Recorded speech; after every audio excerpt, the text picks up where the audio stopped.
And welcome to Threats from Mirkwood. I am GM Garrett, and with me is Mary. Hello.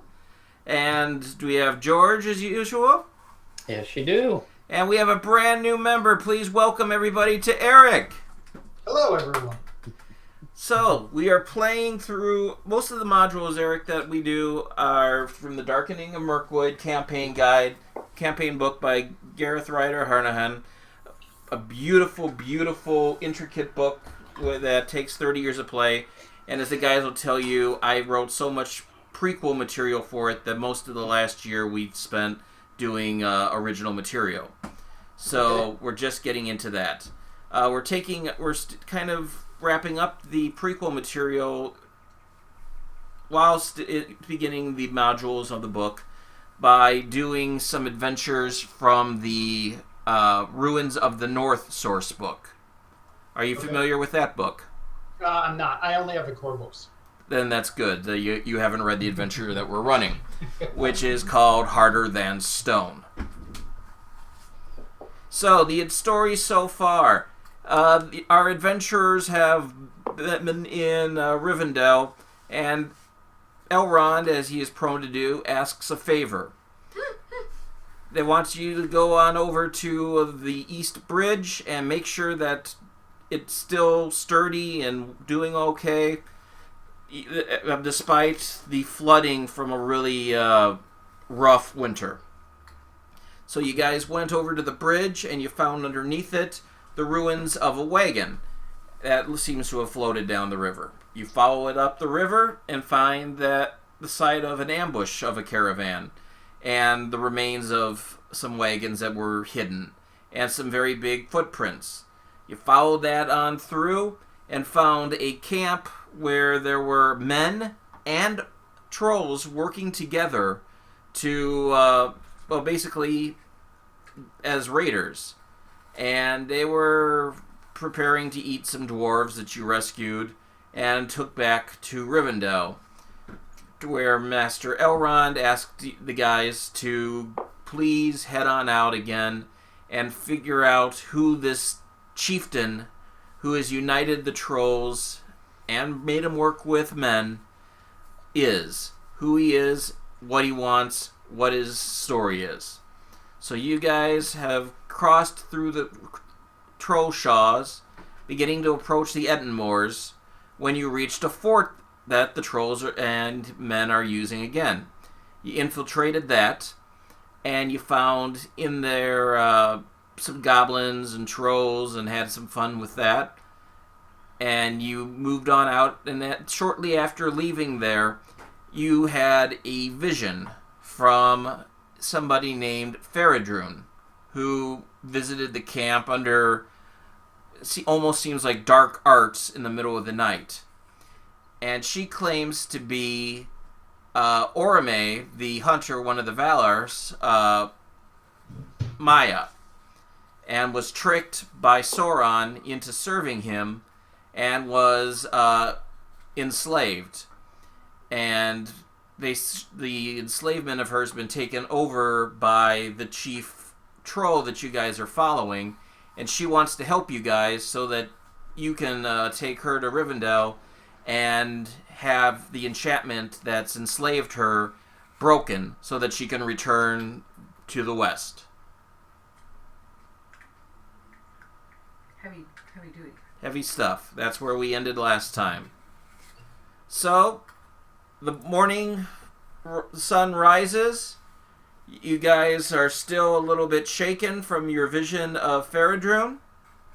What are your plans, Lorith and Thor? Okay. So, before we begin, quick question. Sure. So I cover a heart for endurance. You recover after a battle. Recover your heart. If you just slept the night, you get 2 points back. 2 points. Okay.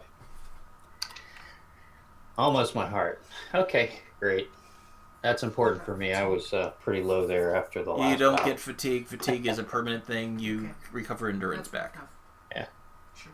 and I am tracking. We received a cordial from Elron, Eric. Okay. It provides some replenishment of our endurance. So down at the bottom of your sheet, first sheet is your endurance.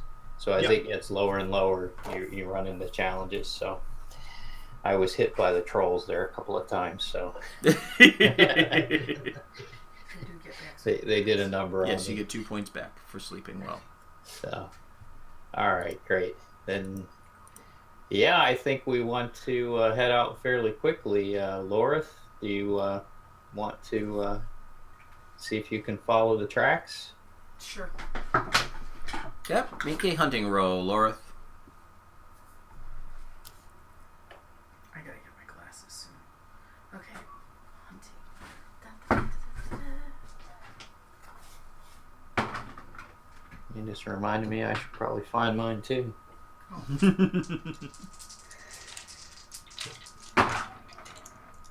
Okay, I have 1-6 with the Tengu and 7 as well. So 13 with the Tengu. 13 with the Tengu.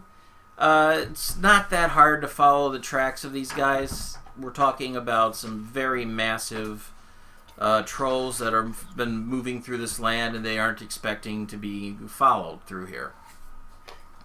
You get onto the river.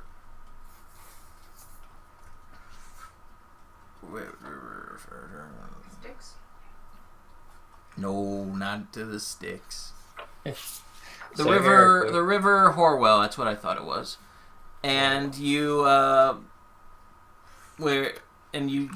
about to cross into the Ettendales. At that point, make awareness rolls. Okay. Eric, what's your character's name again? Sigurd, son of Sigmund. Sigurd. Sigurd, make a hunting roll. What is my hunting?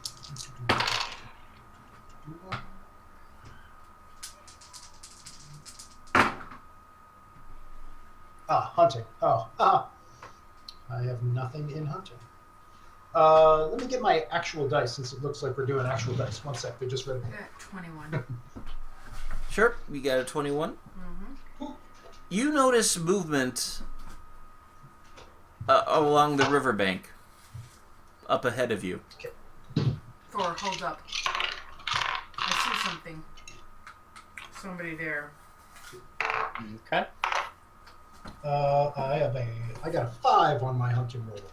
You have lost the trail a little bit, and you are just following the river Horwell. Okay.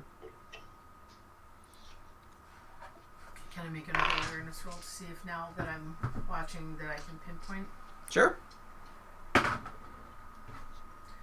Well, I got an Eye of Sauron, so. An Eye of Sauron, you think you see a bandit up ahead.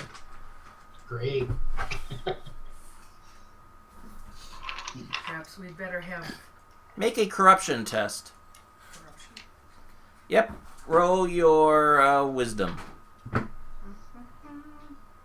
the heck is that? Oh, there. That's on the right-hand side of your sheet. What do I use for it? It is a 12-sided die plus the equals 6-sided equals to what you have in To the there. number? Yeah. Okay. This is to see if you can contain your anger. Well, I have 20 with the Tengu. 20 with a Tengu? Excellent. Lorith gets a look of razors in her eyes. That she's wants to just take out these bandits that have caused so much death and destruction throughout these lands that she's sworn to protect. But then you see calmness and coolness as she looks up and sees a bird, looks over, sees a rabbit, and sees the beauty of the land, and finally calms down and gets a sense of her place and things, and stops before she does anything rash. What do you do? I boldly walk forward now. And Thor walks forward. We should go warily. Yeah. Me too. But stealthily. If they're coming out, let them come out. Actually, we should be stealthing, right? Yeah, I'm gonna roll stealth. So we should have some form of benefit for stealth. Roll your stealth. It's not a lot of cover around in these areas. It's swampy hills. 6. 6. Eric, Sigmund, roll your whatchamacallit, your awareness. Awareness? Yes, roll the whatchamacallit. Another skill. A very I have no Tolkien points term. in. I rolled a 7. All right, that is still enough to see the ranger step on a snake that hisses at her. I cry out, "Ho, friends!" Or I guess I only see one. I say, "Ho, friend. Have you? My name is Sigurd, son of Sigmund. I seek a caravan in these lands. Mayhaps you've seen said caravan."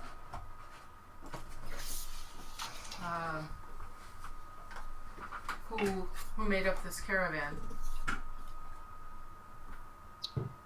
It was a group of dwarves from Erebor. It was a group of dwarves from Erebor. I'm a man of Dale. I'm a bardic. So the dwarves of Erebor are staunch allies of ours. I'm Lorith, and this is my companion. Thor, do you choose to be seen? With a 3, sure. Oh yeah, you have no problem. The snake had jumped out at Lorith, and then it leapt at you, and you're just swinging your axe, your mattock, wildly at it, and just beating it in the mud, and mud is splashing up in your face over and over again. But you're not certain that you've killed the snake. Oh, I wanted dinner. What are you doing?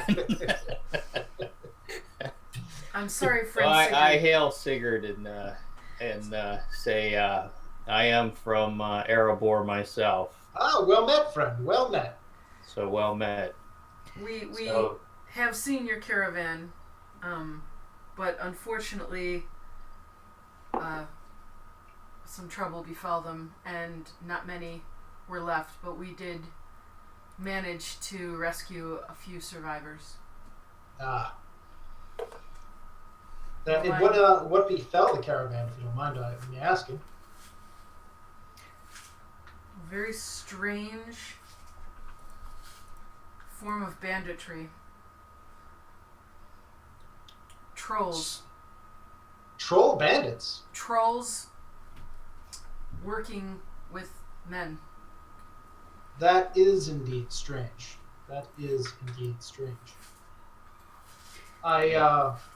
You'll get naught but trouble there.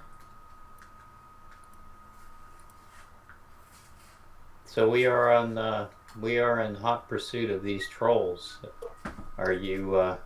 If you would have me, I would be more than happy to join your group to find out what happened to this caravan. I feel it's partially my duty.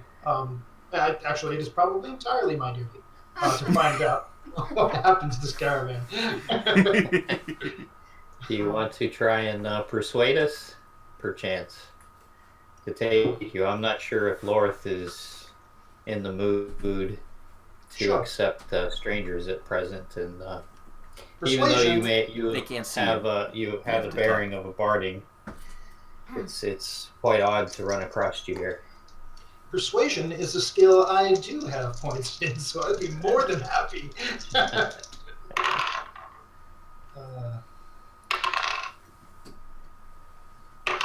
Yeah, Laura, so I was happy to pass the time. That is a 23 with 2 6s. What do you say? And also make a check mark on your character sheet.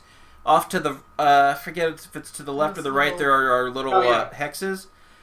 When you get a normal success, you make a mark. When you get a great success in that column, you get to make a mark. When you make an extraordinary success, you get to make a mark. So, and then you add those all up later, and those are points that you get to spend for advancing your character. Oh, so this would be on the third check mark for on that line. Persuasion. Oh, I got what you're On the saying. line Okay, where okay. persuasion is on the top line, so Right, gotcha. awe, inspire, Okay. persuade. I say to them, friends, you have nothing to fear from me. You seem to be of noble bearing and strong warriors. I would be pleased, I would be delighted to be able to join your party. Plus, it sounds like a great adventure. Well, And that, I love adventure, if nothing else. it will be an adventure, that's certain. I have no mind to turn you from your task, and it seems that we must therefore join together, but we were appointed this task by someone, so there may be times when we might ask you to step aside. That is perfectly fine.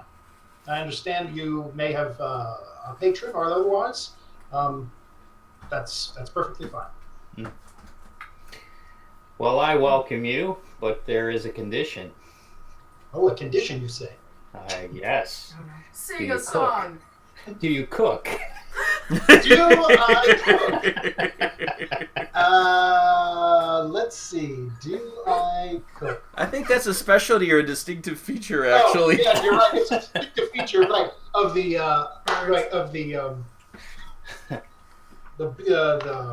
those other guys. No, I don't. As long as you make honey cakes, Wow. No, I don't. I'm sorry. You don't have to prepare the fire every night. I guess you're stuck cooking, Thor. It's not a woman's place. Okay. Very good. We are trying to make haste, though. Are you up for a fast pace with us? Absolutely.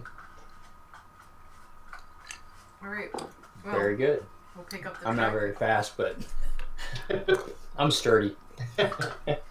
Yes, when you asked if I was up for a fast pace, I assumed it was up for a fast dwarves pace, friend, and I'm sure I can keep up with that.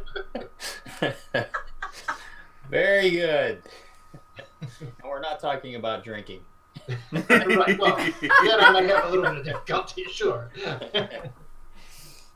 All right. Okay. Lorith, would you like to continue us onward? Yes, do I need another track and roll? Nah, not right now. Okay. The broken land and the crevasses of the Coldfells give way to the broad, open valleys between the high hills of the Etten Moors. The panorama is frequently difficult to see, though, as a heavy fog regularly obscures the company's vision. Countless streams flow past, tributaries to the river in its rocky bed. You are going to need to you're going to travel 40 miles. You already made it to the Horwell, so you don't need to roll that, because I put you there.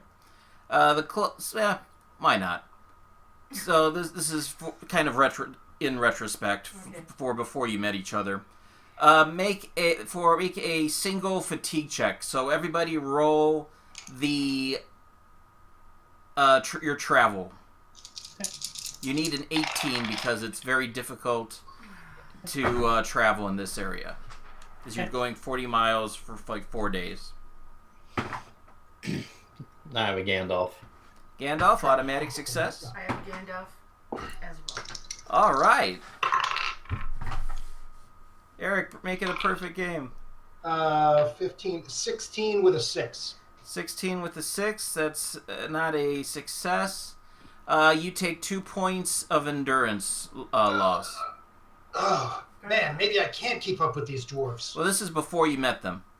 As you are traveling as you're traveling from where you were to where you meet. Okay. The closer you come to the Horwell, the harsher the terrain. The highlands are all hard stone and sharp falls, surrounded by deep valleys, whose bottoms are nearly always bogs filled with sucking black mud. The fog is even thicker and more perpetual than it was in the Dales. Even where it isn't completely sodden, the ground is thick and spongy with peat. Water collects into pools which run off downwards and west to feed the river. This is prime whiskey making country. Mm-hmm. Mm-hmm. Beyond the headwaters of the Horwell there lies an ancient path cleaved out of the stones. Along the path there are steps deeper and wider than the stride of any troll. Many of the steps are long broken, or have been hacked away in turn, to allow for the passage of smaller beings. The path eventually leads down into a cavernous forested ravine, which resembles nothing so much as an axe strike deep into the base of the mountainside. At the bottom of the ravine, the floor of the dale is wider, and filled with grass and pine trees of such a dark green hue that the valley is almost uniformly black. The ravine ends against a massive, smooth, sheer rock face that echoes and greatly increases all sounds.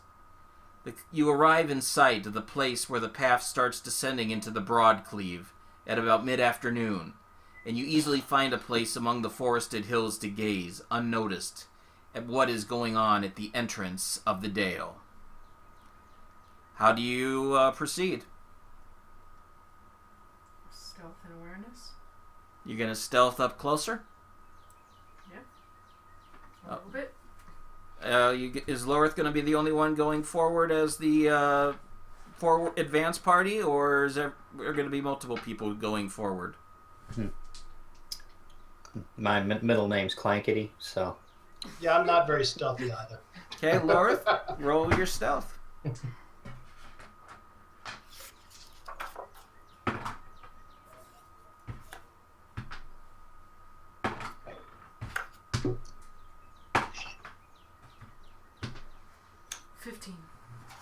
15? Okay, that's good. In front of the entrance to the ravine stand barrows and barrows and barrows. So many, in fact, that you spot them before you see the actual entrance to the Broadcleave. There are big barrels, small barrels, casks, kegs, butts, drums, pipes, kilderkins, hogsheads, and a great variety of drinking vessels, like jugs, horns, tankards, canteens, even water skins, pitchers, and flagons.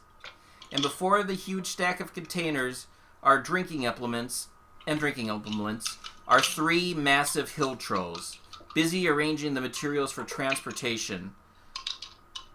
Following the peremptory directions of a brute of size comparable to theirs, but clad in black mail from bony head to clawed foot. The fearsome creature stands erect, making it look more like a gigantic orc than a troll. A huge sword with the curved and jagged blade strapped across its wide back. The echoes of its harsh voice clearly reach you where you're hiding, and send shudders up your spine. Even at a distance, you feel the shadow of fear touch your heart, and even the thought of confronting such a monster. This must undoubtedly be the target of your quest, Lorith, Captain Mormog. And he leaves the three hill trolls to their business, and he descends into the Broadcleave. Well, I have strength of will. You have strength of will? Yeah. So you don't need to make a fear test. You see the three trolls putting together the barrels and barrels and barrels. Do you wish to return, or... Yeah, I'm going to return. You return? What do you say? I found that... A little louder. I found he who you were seeking, Thor. You came across the beast? Yes. He's a fearsome creature. He walks upright. He wears armor. He has a sword. He's not like any troll I've ever seen or heard of before. And his voice, it nearly shook me. I tell him what they were doing. So he is the making of Sauron. Should we, is it an opportune time to try and take him? Well, there's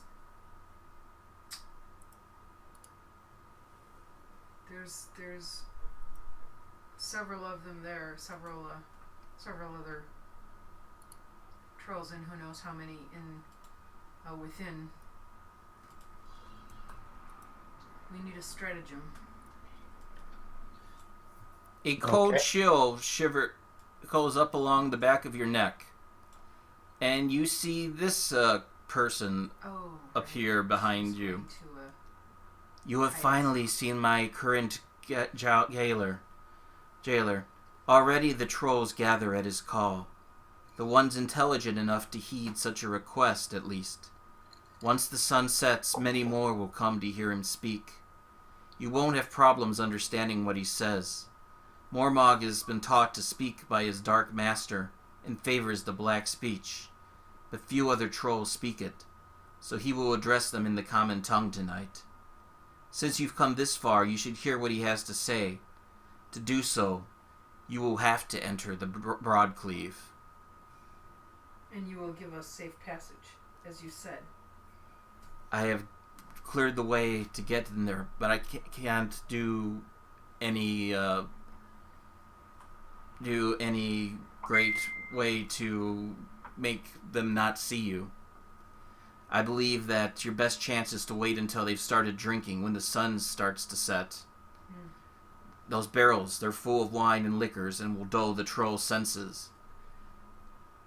But again, if you go while the sun is up, you only have to slip past 3 hill trolls and can hide down in the Broadcleave. There are many pine trees that you can hide in. So, you feel we should go now, while it is safer, and hide and wait to hear. It is a difficult choice. I would, between the two choices, I would either wait until the trolls are down there and have been drinking for a little bit before the speech, or I would go immediately before the trolls are down there and hide in the trees. That is my advice. What say you, gentlemen? Do you need rest first? Should we wait until they're sodden with drink? Or should we go now and hope to hide until they are off their sauce? Would you be open to maybe attracting their attention away from us for a moment so we can sneak past them, since our ability to sneak past them is not as great as yours? I do not sneak past them. I am known to be a servant of Mormog. I am accepted as one. Right, but could you draw their attention away for a few moments so that we could get past them? I could be a distraction, yes. Okay. Then I would suggest we go now. I agree. If we are spotted, are we still along the river? You have passed the river, and you are basically going into a hidey hole into the side of a mountain. Okay. Descending a ravine that goes into basically the armpit of a mountain. So what does she mean when she's prepared the way? She's prepared the way so that you wouldn't get caught thus far. Oh, okay. All right. In fact, Mormog was suspicious last time that I went out to you. Thought I was tarrying too long, and disciplined me in his cruel ways to prevent me from doing such again. Oh, I'm sorry. We hope to end this vile servitude as soon as possible. Let's prepare. Bestow anything that will clink or clank, gentlemen. Okay. We will pack more troll dung into our clankety areas to muffle the sounds. Yes. Well, if you have any cloaks, you might want to put it heavily over. And close Well, it. we have I have an elven cloak, so it does help as well. No. No, I didn't think so. No. Oh. Yeah. All right. All right. It's not that I've got a lot of clanky stuff. I'm just terrible at sneaking. Oh, that's the same here. So if it doesn't do a great job of distracting them, then But we're I'll probably not going to sneak past them. I'll try to tighten my tunic up against my my chain shirt. You know, I'll keep my shield nice and snug against my body. And, maybe. I'll go first. The more of us that sneak past, if somebody is seen after, the others may be able to effect some help that way. Mm-hmm. Okay. And we ask her that if one of us do get caught, maybe she can be the one to escort us away. That is a good idea. I can do that. So, and then you can just say that you slayed me. Being that I'm probably the one that'll get caught.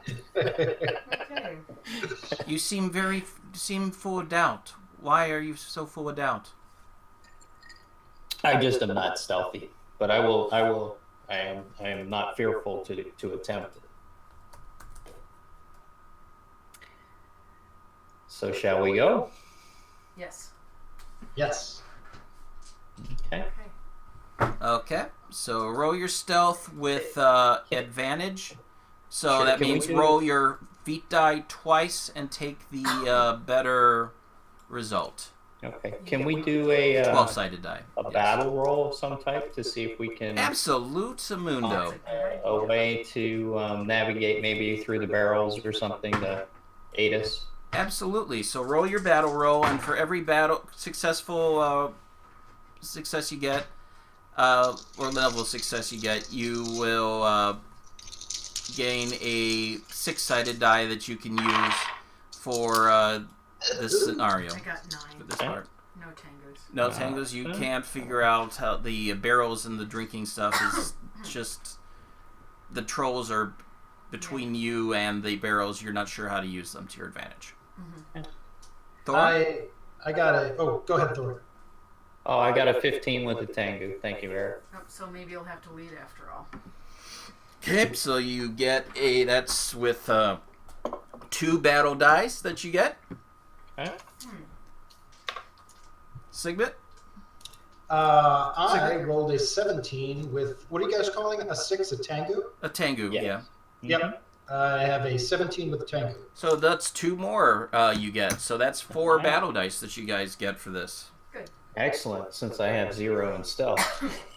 Before the next game, Eric, if you could find an image online that you would like for your character's icon, Okay. send me the link to it, and I will gladly use that on the battle map. Otherwise, I will just use this for now. Okay. Okay. Stealth. Okay. So you're going first, Lorth? You know what? You're the one that saw the advantage, so I think you better actually lead. Okay. Okay. Dwarf will go first. I got 14. Faradrun appears, Awesome. and there's a cold wind and rain appears, and then a rainbow breaks through the rain right in front of the trolls, and they don't like the appearance of that rainbow. Great. I have an What did you get, 18 Lorth? with- 14. 14, you managed to sneak past. And I got an 18 with the Tengu. Great success. Excellent. Oh, this is stealth roll, right? Stealth throw. Yeah. With 2 extra You D6. should take 2. I might have gotten a better. I have a 16 with a Tango. Oh, Perfect. no, I got a Gandalf. You got a Gandalf? And the Awesome. and the other 15 or 14 minus 6 because I got the Gandalf. Okay. Because I forgot to take that second, Right. So, You forget because of the advantage that Yeah. was given because of Faradrun. yeah, so instant success. Instant success. So you you help each other get through, hop through the barrels area, to get past the trolls as the rainbow distracts the trolls. Very nice. If we see Faradrun, we nod to her and thank her. Okay. So you pass unnoticed, descending the path into the Broadcleave. At the bottom of the valley, you find that you may easily find a place to hide in the small but thick groves of pines on either side of the dale. Okay. There are already several hill trolls and 1 or 2 huge mountain trolls down in the valley, waiting to attend Mormog's commands. Well, we will What do you do? take the best cover available. should we make a roll to see if we do we use search or explore to find the best hiding place? I'll go with search. Okay, great. I got a Gandalf with 1 Tengu. I got 10. Oh. I got a 7. Okay. You're not too horribly certain, and you almost wander in front of a mountain troll. Huh? Lorith, you see him hop. You see your companions beginning to wander out in front of the mountain troll. What do you do? I gently pull at his back hood, gently pull him and say, "Back." You feel a pull at the back of your cloak. What do you do? Are all of these brown shapes on the map here mountain trolls? These are trolls that are gathering. Stone trolls and mountain trolls. I stop immediately when I feel a pull on my cloak. I don't care what was the point of it. I see these trolls and I stop. And I This ain't no party. This ain't no disco. back away. This ain't no fooling around. You stop. A troll goes, I think I saw something over in the woods. There's gonna be food over there later on. Yeah, but I could use a snack if it's deer. And he starts heading over towards you. What do you do? What kind of cover are we looking at over here? You've got plenty of pine trees. And what's the approximate distance of this troll? The troll is probably about 20 yards from you. Okay. So we should be able to get behind I will try to climb a pine tree. The thickest. I can find. Make an athletics roll to climb the thickest pine tree you can find. Oh boy. Oh boy. Athletics. I have no points in athletics. There are still the tokens that are up here if you want to spend a token for the battle dice and roll a d6. Oh, I probably, yes, I would like to do that. That's a good idea. That's what the battle dice are for. A Gandalf and a 3. Automatically success as you, motivated by fear, get up that tree very quickly. Thor, what do you do? I rolled a Gandalf with a Tengu when I was searching for a place. Sure, what do you find? I'm assuming I nestled down somewhere where I really can't be seen. I'm pretty small as a dwarf. Okay. So I'm assuming I'm in a good position to hear. And you find a good nook. Just stay where I'm at. Lorith, what do you do? I don't want to go up a tree if I can be, like, have rocks near a tree and have a good position where, I can have air on the string if need be. Alright. You gonna roll your stealth? Sure. You want to use a battle die? I'm not sure I need to. Okay. I've got 2, and so. It's up to you. I'm just reminding you that you have them is all. And we have to use them now, not later. Right, that's for this scene. No, I meant I have to say I need the battle die now. Yes, before you roll. I might regret it, but we'll just have to see. Okay.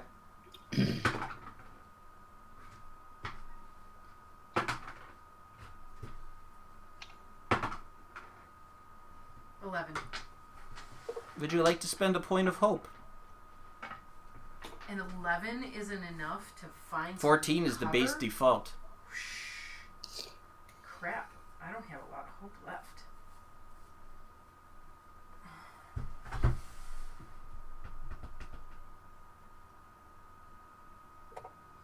You can use a point out of the pool. No, that has to be declared before you roll. Oh, okay. For the out of the pool? those are fellowship points. Those are. Those die. are hope. Not You're the right. battle die. You can take a hope out of the Okay. fellowship pool. Good. Okay. You're right. Thank you, George. Thank you.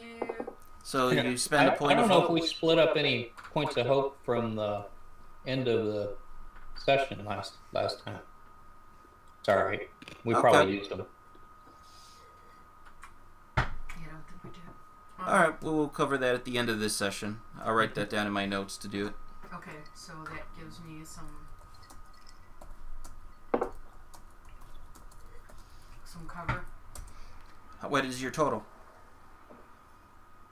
With your adding your modifier for what's above your stealth, your attribute. Which attribute? My heart? Your wits. Wits. Wits. The favored or the other one? Is your stealth underlined? No. Then it's your regular one. Okay. I forgot what I had. 11. That's 14. 14. Okay. You get to the side into a nook as the troll walks past you. When he turns around, he's going to probably see you. You aren't hidden well enough to be hidden from both sides. What do you do? And his buddy calls off to him and goes, "Let it go. There's going to be plenty of food brought in."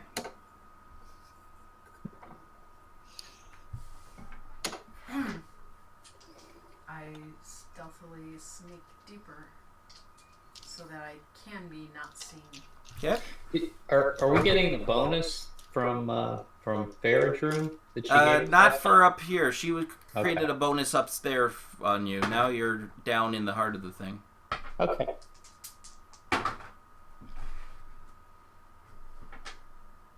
10.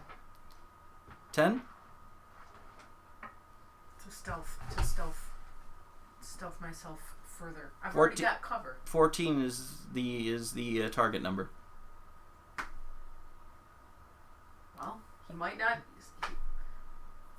I don't know what you're getting at here. I'm already partly hidden. I'm trying to get further. You're trying to get further hidden, right? Yes, I'm trying to use my stealth to get around, so that I'll be out of his sight. That's all I'm trying to do.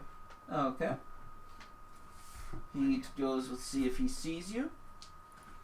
His attribute. 7, 8. He does not see you. Luckily, he rolled an 8. And you gather, luckily, and your hands are shaking a little bit from being that close to being caught by a troll. Well, Yeah, fighting 3 trolls versus fighting a dozen, a little different. yeah, it's Yeah. it's not fear. It's that I would have had to start some stuff, and this is not the right point for that. So Okay. it's an annoyance. So you guys get camped out. The trolls more and more fill in. The ground seems to shake constantly, and the trees all sway and move as troll after troll, hill, stone, comes down into there, carrying, and they just can't keep up with the demand of bringing down the barrels and the drinking implements as they are going crazy, drinking and eating and drinking and eating and having a great time as the sun begins to set behind the mountain. I hope, Sigurd, that you peed before you went up that tree.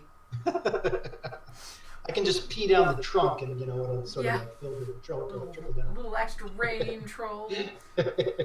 Pretty soon there are 50 trolls down there. Oh, Jeez this is not going to Louise. go well. Oh, Elrond, you so-and-so.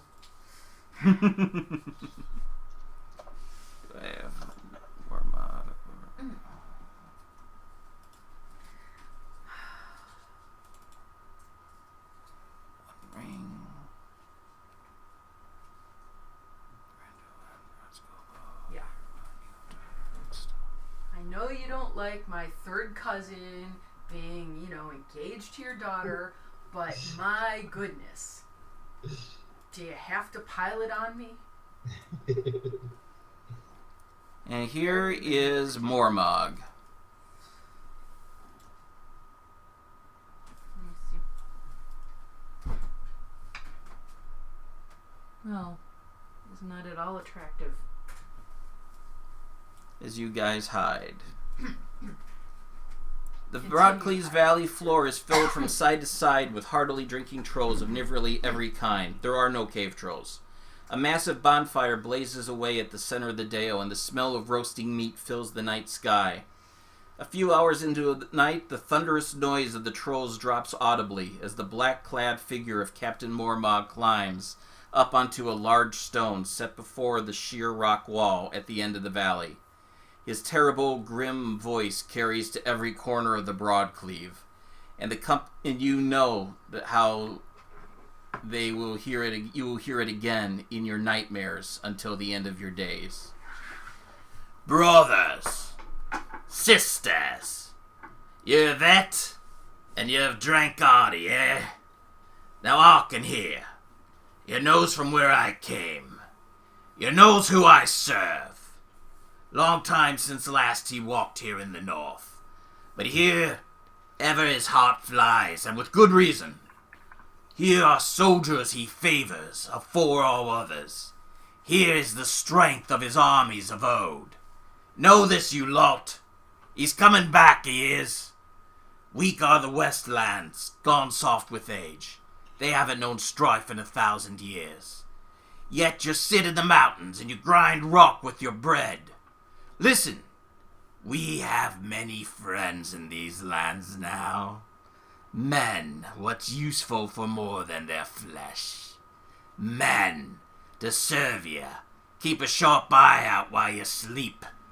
I've been busy, you see, digging places, caves and such. Said all about Eriador. Secret places where the light of the sun will never touch you. Until by the Dark Lord's will the sun will come out no more around here. Oh, time's soon coming to leave these highlands and take back what was yours long before. Join up with me, and you will never want for meat, nor drink. Join with us, and you'll have plunder the likes of which have not been seen in an age. And you hear the entire Broadcleave filled with the chanting, Mormog, Mormog, Angmar, Angmar. What do you do? Nothing. We came all this way just to hear that. Well, it means that little cave we saw them dealing with before, we know that there's more of them and more, and this is their plan.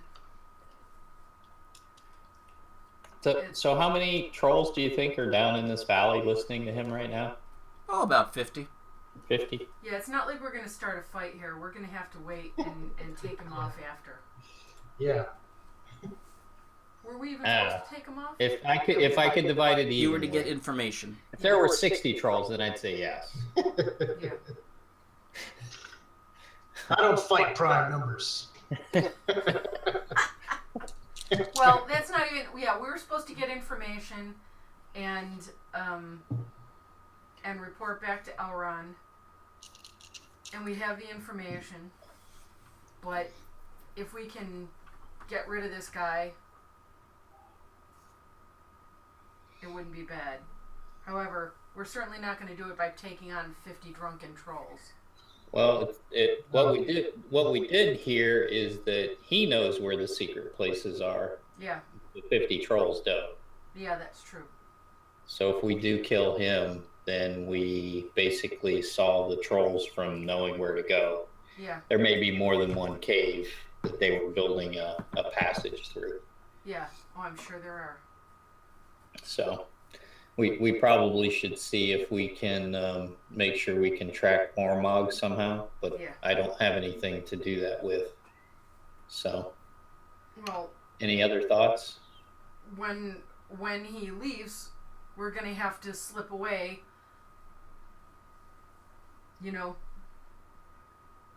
past all these drunken trolls. I Or mean- we may, if he slips away and they're still quite active, we may want to wait till they start, settling down. Tracking him's easy. He has the longest stride of everybody. Right. So you should be able to track him with the longest stride. And I think you have your skill to potentially Rulers of the earth, yeah. follow him as well. So Yeah. I say just let's stay here until they disperse or start drinking a lot, and then we'll sneak out. I wouldn't do it now. Yeah. That seems wise. Yeah. They aren't drunk enough. Yeah, that's exactly it. So I guess we're somewhat whispering, and they can't hear us because they're all talking loudly amongst themselves. They are chanting so loud that it is echoing off the mountain. Very good. Then we will stay put, unless you tell us that we can't stay put. You are in the woods, and they are in the open of the Broadcleave, and after the speech, they break out the barrels even more. The last of the wineskins are brought down, and they are eating and drinking with a fierce appetite, as is Mormog. Very good. And there aren't men around, correct? There are no men around, just trolls. All right. Good. Then we'll wait a few hours until they're good and well drunk or asleep, and then we'll sneak around them if we can. Is Mormog staying there and drinking with them? Oh yes. Okay. This is his big moment. Yeah. Okay. All yeah, right. I'm sure he's telling the men something slightly different tack he's taking. Mm-hmm. All right. He's not saying, "Yeah, you get to serve us," and no, he's not saying that. No. Do we see the lady? Yep, she's at Fair- Mormog's side. Basically, you see like a leash around her neck that goes to Mormog's hands. Mm.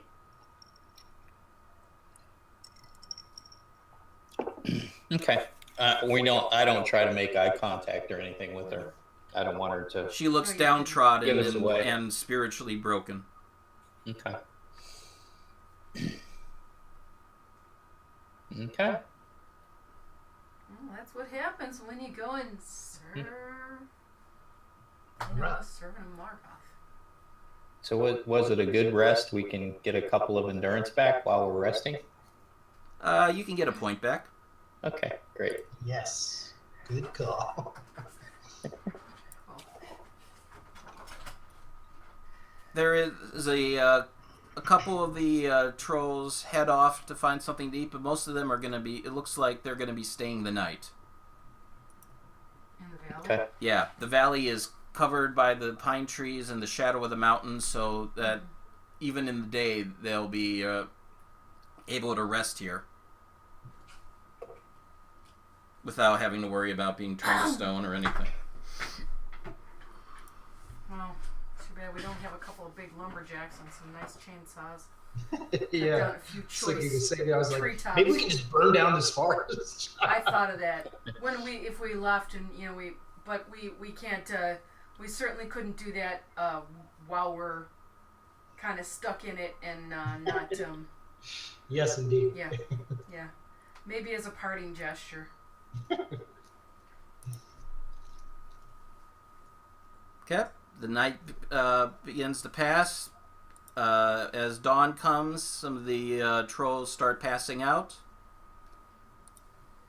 Mormog and some of the trolls begin playing games of picking up the barrels and seeing how far up the mountain they can throw them for the empty barrels. He's not gonna sleep, huh? Not yet. He's riding a big adrenaline high. Things are coming to fruition that his dark masters promised him.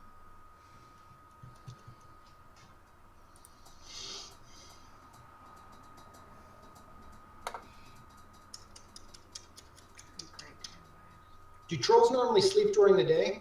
They normally do, and a lot of them are beginning to sleep, about half of them, but half of them are still in party mode.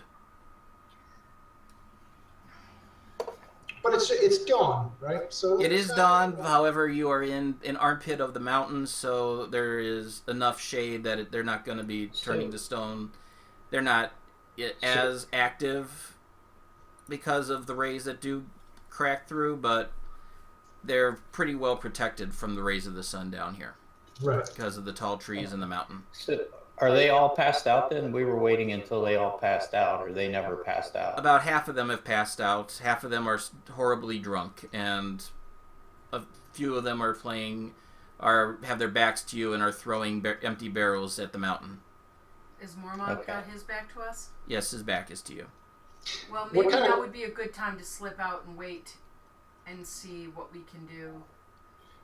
Yeah, are these barrels making a lot of noise as they come down the mountain? I would imagine. Oh yeah, sounds like thunder as they hit the mountain and explode. Okay. So we don't want to be where they're tossing the barrels. So well, you're not going to be climbing up the cliff, the ravine of the mountain anyhow. It's basically they've got their back to us, and we can maybe slip out the way we came. Mm-hmm. Okay. Yeah. Yep. Then we'll look to sneak out. And actually, is there if the lady is kind of looking around for us or anything, if there's an opportunity for her to catch our eye, maybe she can also be.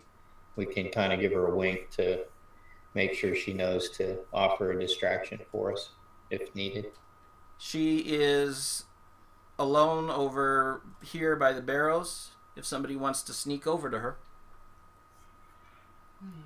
I don't know if we want to sneak to her. We kind of just want to, if we can kind of make eye contact from where we are. Make someone make a persuade roll to catch her eye. All right. I've got a really shitty persuade skill. Well, I only have one. Yeah, I didn't do it. 5. Nope. Nope. Sorry, what are you making, a persuade roll? Persuade roll. Oh, just trying to get it. If I can also do that, I will certainly give that a shot. I'm pretty good at persuade. Persuasive chap.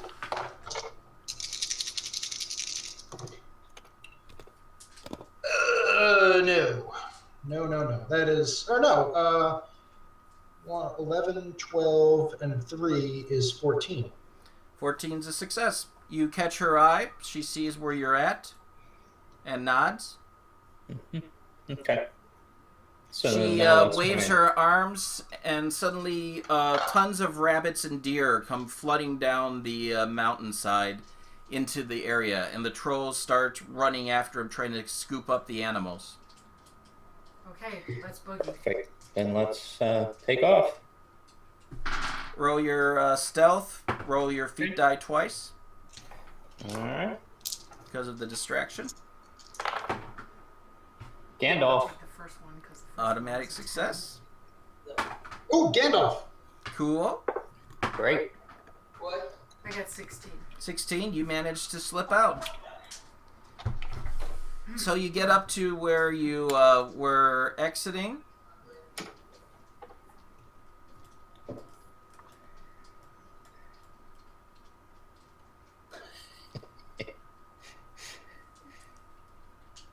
These trolls are everywhere.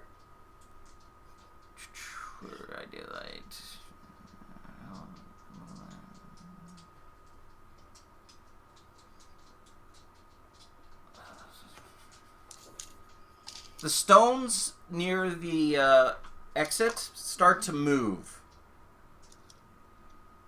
Features slowly emerge.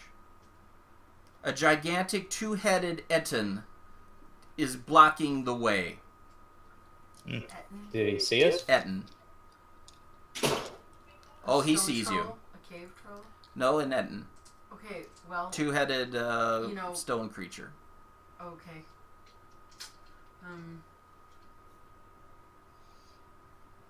However, it is still loud enough down in the Broadcleave that nobody would hear a fight against the Etten. Are there any barrels left up here? No. The barrels have all been taken. He's blocking us. He is blocking the way.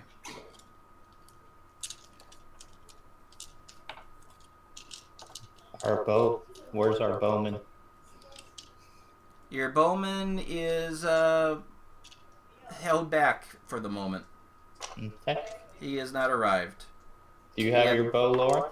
Yes, I do, and I don't know if you want to shoot before we get up there, and I absolutely do. wanna we'll do an charge opening as you're volley? shooting. Yeah.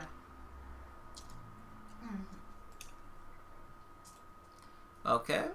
You go into rearward and you fire.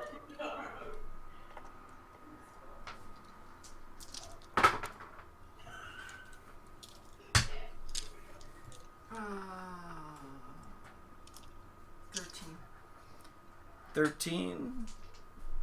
Want to spend a point of hope or a fellowship point?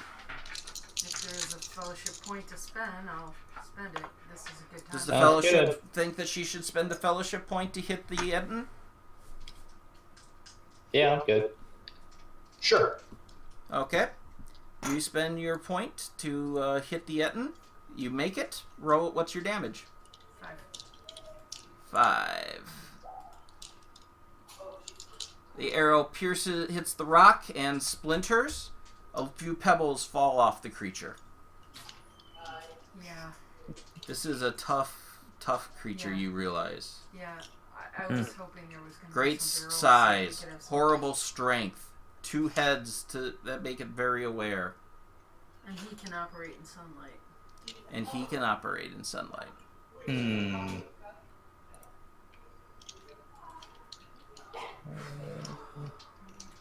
That was opening volleys. Now, for combat, you choose your stance, Eric. It's Okay. You don't have to roll anything on it. You choose how it, whether you want to be balls out, not worrying about your own safety, but wanting to hit everything in sight, like Aragorn storming the Black Gates, which is forward stance, where you only need a 6+ parry to hit, but your parry is 6 plus your parry to be Yep. hit. Open stance, which is a little more conservative of a combat fight, which is target 9, which you see in the upper left-hand corner of your screen. And defensive, where you can actually block for somebody else, as well as make sure that you don't get hit, which is harder to hit, as 12. And one person can be rearward with bows and arrows. Okay. If we're choosing stances right now, I would like to choose open. Okay. You choose Because open. I have a pretty good inspire, so I would like to be able to rally my comrades if necessary. Excellent. Thor, what would you like to do? I'm gonna go defensive because I don't want to get bumped in the first round, so I want to try and hit him. Okay. So I'm going to go balls out. you're going forward. Nobody's Yeah. going rearward. Okay. Oh, you're not going rearward? Okay. No, there's no point in pinking him off with arrows right now. It's not going to work. We're going to have Okay. to try and engage him so that if I'm engaging him, maybe somebody else will be able to slip past at least, and we'll see. We'll see what goes. All right. So Lorith, you are first. Describe your attack. Describe my attack. Yeah, describe how it balls out you're going and how it looks.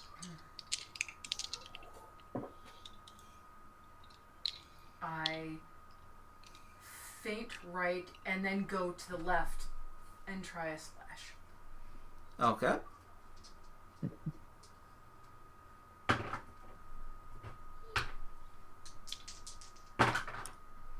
Ooh, 21 with the Tengu. Excellent. That hits. So with the Tengu, that adds your body to your weapon damage. Okay, so that's 15. 15 points of damage to the Etten. 56. That connects, and the creature hollers as you pound into its arm as it reaches out to get you. Thor. No, it should be Oh wait. Siegfried. Sigfrid. Sigurd, yeah. Sigurd. I've heard Sigurd. 3 different Sigurd. versions of SIG, Yeah. but that's cool. It all means me. Okay, I'm going to try to stay light on my feet. Light on my feet so I can dodge left and right. I'm going to raise my shield to make sure that I'm not taking any horny fists or other nasty weapons, and I will attack with my sword, with my long sword.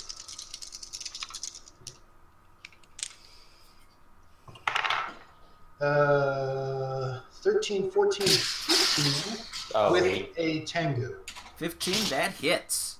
You go in, and it's damage plus your body. That will be 9 total. 9 total. 5 for the sword and 4 for normal body. Okay. I can't feed you now. You leap into it, and you crack that thing along the side of one of its heads. And it is not looking good, as one of its eyes seems to be swollen shut now. Aha! Taste steel! Thor. Alright, I will swing my Matic. And what I get? 9, 14, only a 17. 17 hits. Wait, 12 plus 6. 8, no, you miss by 1. You pound it, but its armor is so thick that it misses. Yeah. Mm. It has a parry of 6. I'll use one point of hope. You Yeah. spend a point of hope, okay? This is a good. I'll do a point of hope to hit. Which means I will do 10 damage. 10 damage. Mm-hmm. Good job. Person who's going all out on it, it turns to Lorith. And it's going to try to do a tear attack. It's trying to grab you and rip you in to pieces. Oh, jeez. So I just thought he was taking your clothes off. It's gonna, kind of rip you right in half. Yeah. He doesn't like clothes. He's got a thing against clothes. That's 12. What's your parry? Well, not 12, that's for sure. Well, it's 6 plus your parry. 4. 6 plus 4 is 10, so that hits you. Ouch. A tear attack. The shield's added in, right? The shield is added in. Okay. Where is its tear?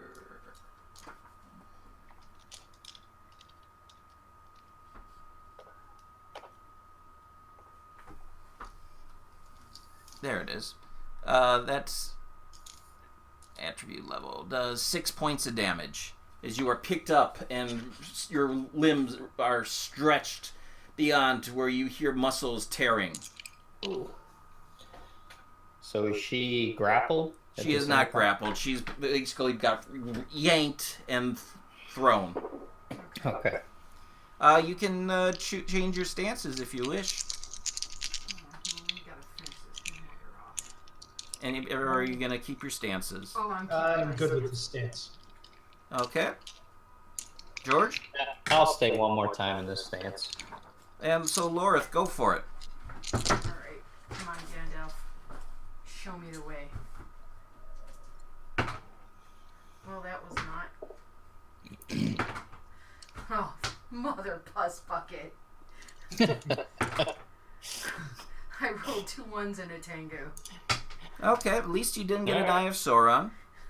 So your arms are not holding the sword with the strength that you had, as you have gone through the rack basically a little bit over here, and you whiff on your swing against the creature, and its head that is not horribly smashed in blocks you. I can't get cover either, right? You can't do that. You could have spent a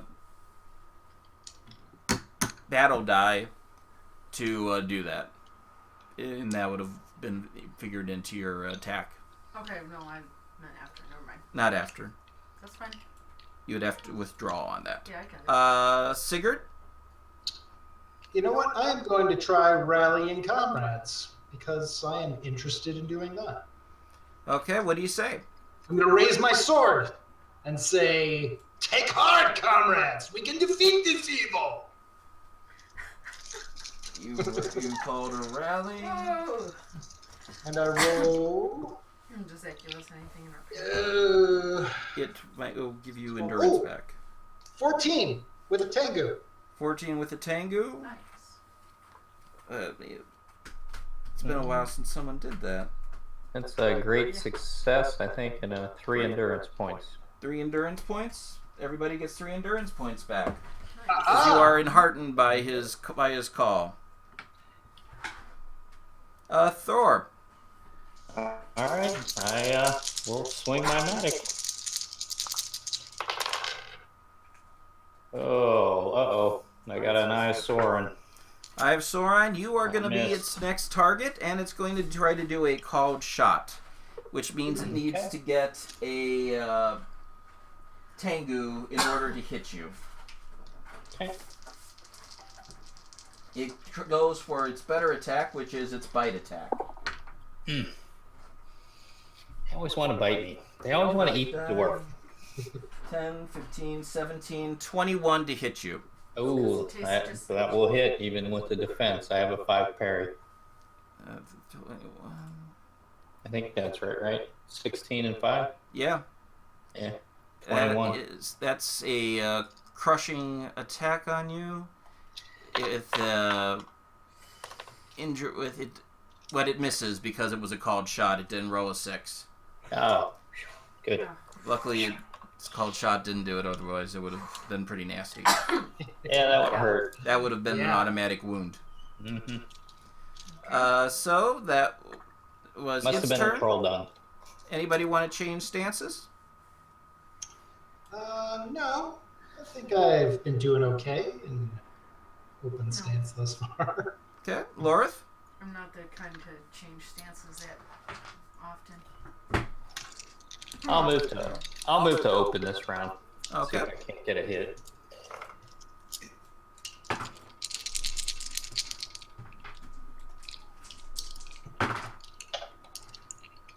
$14. 14. Lorith, you go in for it and stab it. What's the damage? 7. 7. Okay. Thor. Oh, Eric can go.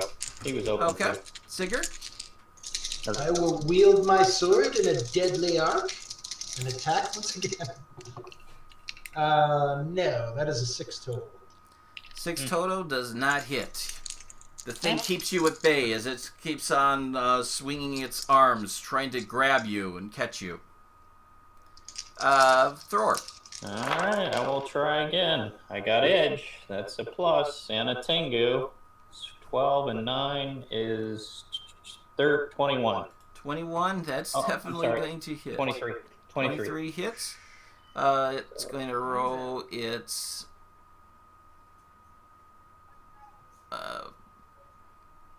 attribute level for its armor is 3D.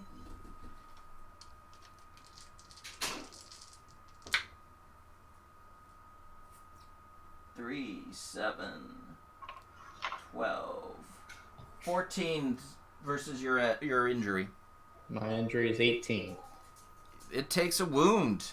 Nice. Awesome. Ooh. Tell me what happens. So I swung my matic and I caught him right in the back of his calf. So that he tears it and he falls to one knee at the swing. And then I pull back and I'm ready to face his wrath. Oh yeah, you are ready to face his wrath. Didn't hear it go. He's going on. It's his next turn again. Okay. He goes for a crushing attack on you as he tries to basically slam you against the rocks. Oh.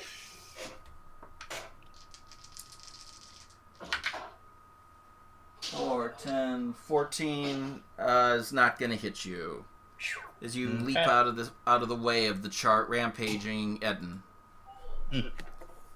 Stances, anybody? Same old. Yep, same. Yep. Yep. Okay. Laura? No, you know what? Actually, I'm gonna move to forward or whatever the most. Forward? Yeah, forward. Okay. Try to finish this guy off. I got a Gandalf and 6. Gandalf with the 6. That's damage Not plus a body. 6, a Gandalf and 6. Oh, Fan 6. That's automatic hit. So what's the damage? And I don't add anything with that, right? No. Okay, 7. 7. 7. Okay. Sigurd? Hey, Gandalf's edge, right? So Gandalf is edge. Thank you. Yeah. Roll. It's got to roll its armor because you might have done a piercing attack. It says edge 10. Injury 8. That's the minimum on a feat die that's Okay. to roll Right. in order to trigger a test. 5, 7, 12, plus 3, 15. What is the injury rating on your weapon? 18. 18. Tell me how you do this. He goes to reach for me as I'm slashing him, and I bend down and thrust it right up between his legs. And whatever blood they gush or stones come out, and he just falls back. Wow. With a very uncomfortable look on his face. I have seen Ettins tear whole parties apart. Good job. So is any way for the three of us combined we can drag him off into the woods or into an area that he can be covered up, or just Each of you make athletics roll to try to move him. Okay. I have 2. All right. Gandalf. Okay. And 5. All right. I got a 16 with the Tengu. Okay. I got a 6. I'm gonna spend a point. Would that help? What'd you get? Yep. That you managed to drag him off the trail a little bit into the forest. Okay, great. And if we can just cover him up with Branches. branches whatever. and pine He just needles. looks like a and- pile of rocks, really, if you don't know. Yeah.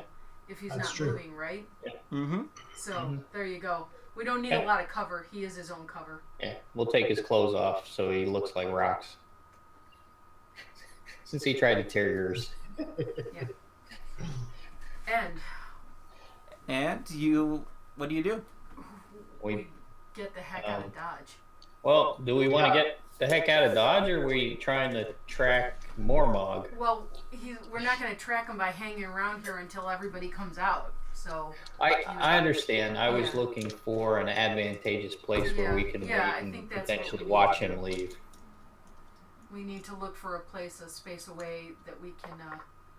Can we get on top of the broad cleft? You are on top of the broad cleft. Oh, okay. Okay. So is there an area that might provide us visibility to down below and be able to spot him in some way? That would be a battle roll. Okay. And we'll do a battle roll.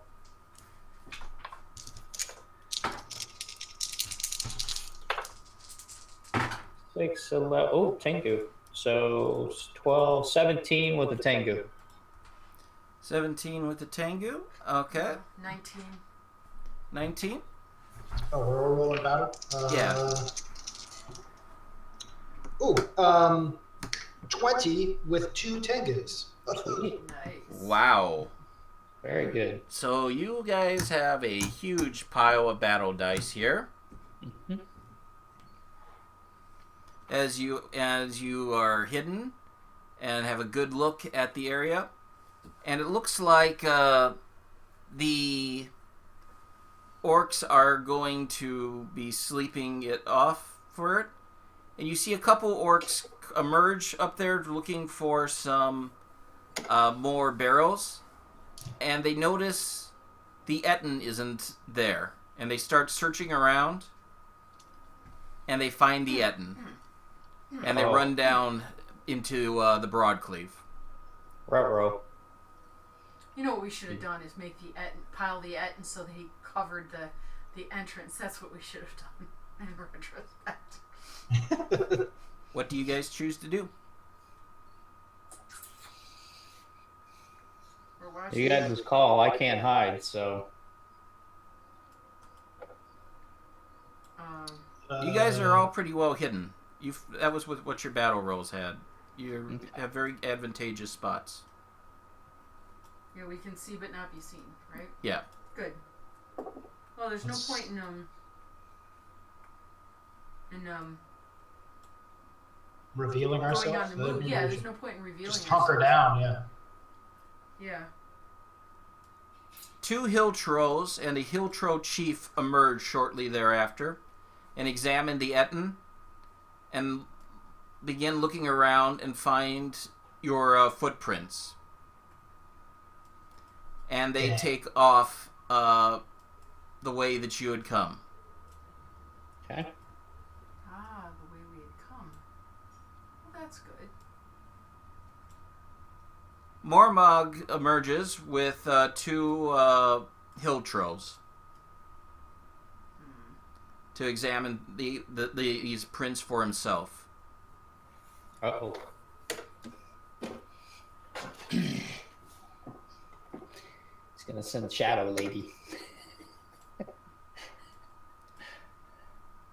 And against her will, she goes into the woods hunting for you. Is she like beguiled, or is she just cowed? You know. She's totally cowed. She has to follow his orders. Okay. Which doesn't mean that she's going to find us and reveal Right. us. It means she's got Right. That's what I mean. Like, is she? This is Amaya of Orome. If it's possible to find you, she will find you. So, Great. while we were pausing between there, Lorith, were you down a lot of endurance, or are you okay? No, I'm only down 5. Okay, you can take some of the cordial. Okay. How much does that give me back? That is mouthful a of heart cordial. plus 2d6, I believe. I don't remember what I wrote down. Well, that would put me. What? Heart plus 2d. Your heart plus roll 2d6. Well, that would put me at full. Okay. Without even rolling. So. Faradrin is getting closer to where you guys are. Wait a minute. You mean the heart is like an extra, or is it what? I don't get it. Whatever your heart score is. 6. 6 plus whatever you get on Okay. 2d6. Yeah, I'm only down 5, so that does it. Okay. Mhm. Just making sure that I'm just getting it. Okay. Mormog calls out, "If you're out there, I am here. Show yourselves. Do not be cowards. Do not think that you can stay hidden from me. My servant will find you."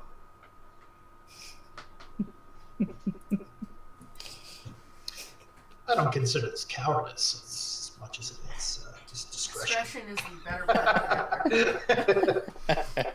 This is more wisdom than cowardice, I think. Yeah. Faradrin gets to you and goes, "I must reveal to my master. I must tell my master." What is our You best have to option? be your master longer, then do so. "You must fight my master, or you must flee. If you flee, you will be hunted. So we can call him out? You must fight my master. Set me free." And then she emerges from the top of the tree and emits a bright light shining right down on where you guys are. Okay.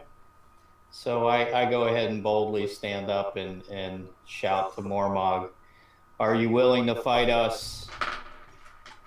With you against us, there are only 3 of us. We are a dwarf, an elf, and a Barney." You know what? A dwarf, an elf, and a barding, A human. and a human. Oh, you're human? I'm sorry, Laura. Yeah, that's yeah, okay. I'm on that, yeah. Mormog says, "I will fight you, and you will die." No way. Here I come. Declare your She will be stances. coming now. We go ahead and march out. Nothing else we can do at this point. We've been revealed. You can do opening volleys if you want, Laura. Yeah, I'll take rearward Wow. stance and do opening volleys. Can we do battle rolls at this time? You've already done battle rolls for this area. You've got a huge pile. Okay. Yeah. You have 7 battle dice. Can I throw a spear at this guy? Yeah, you can do that on opening volleys. Yeah. I don't have much skill with a spear, but you let the dice hit the table, and maybe I'll get a Gandalf. Do you mind if I use one of the battle dice to aid this bow roll? Sure. We need all the advantage we can get. Okay.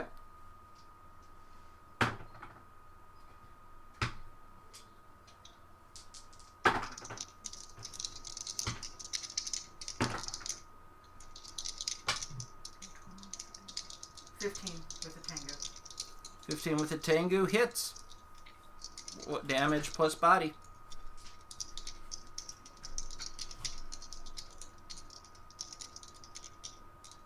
$13.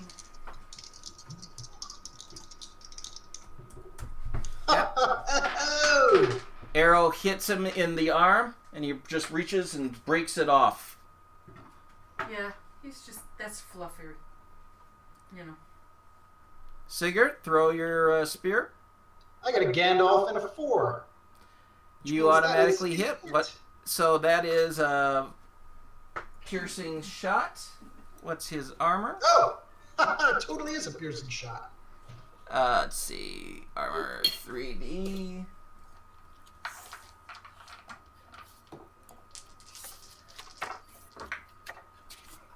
Ooh, crud. He rolled a Gandalf, which is bad for him. That's a 14 that he got. The injury on a spear is 14. Is 14, so But is a Gandalf a failure? a Gandalf is a 0 for him, so I'm going to say that on a 0. tie that makes him lose because he got a Gandalf. So that's 1 wound. Describe your great opening throw. I cast my spear in a perfect arc. It sails between the trees through the forest and hits him right in the side of the neck. It pierces through.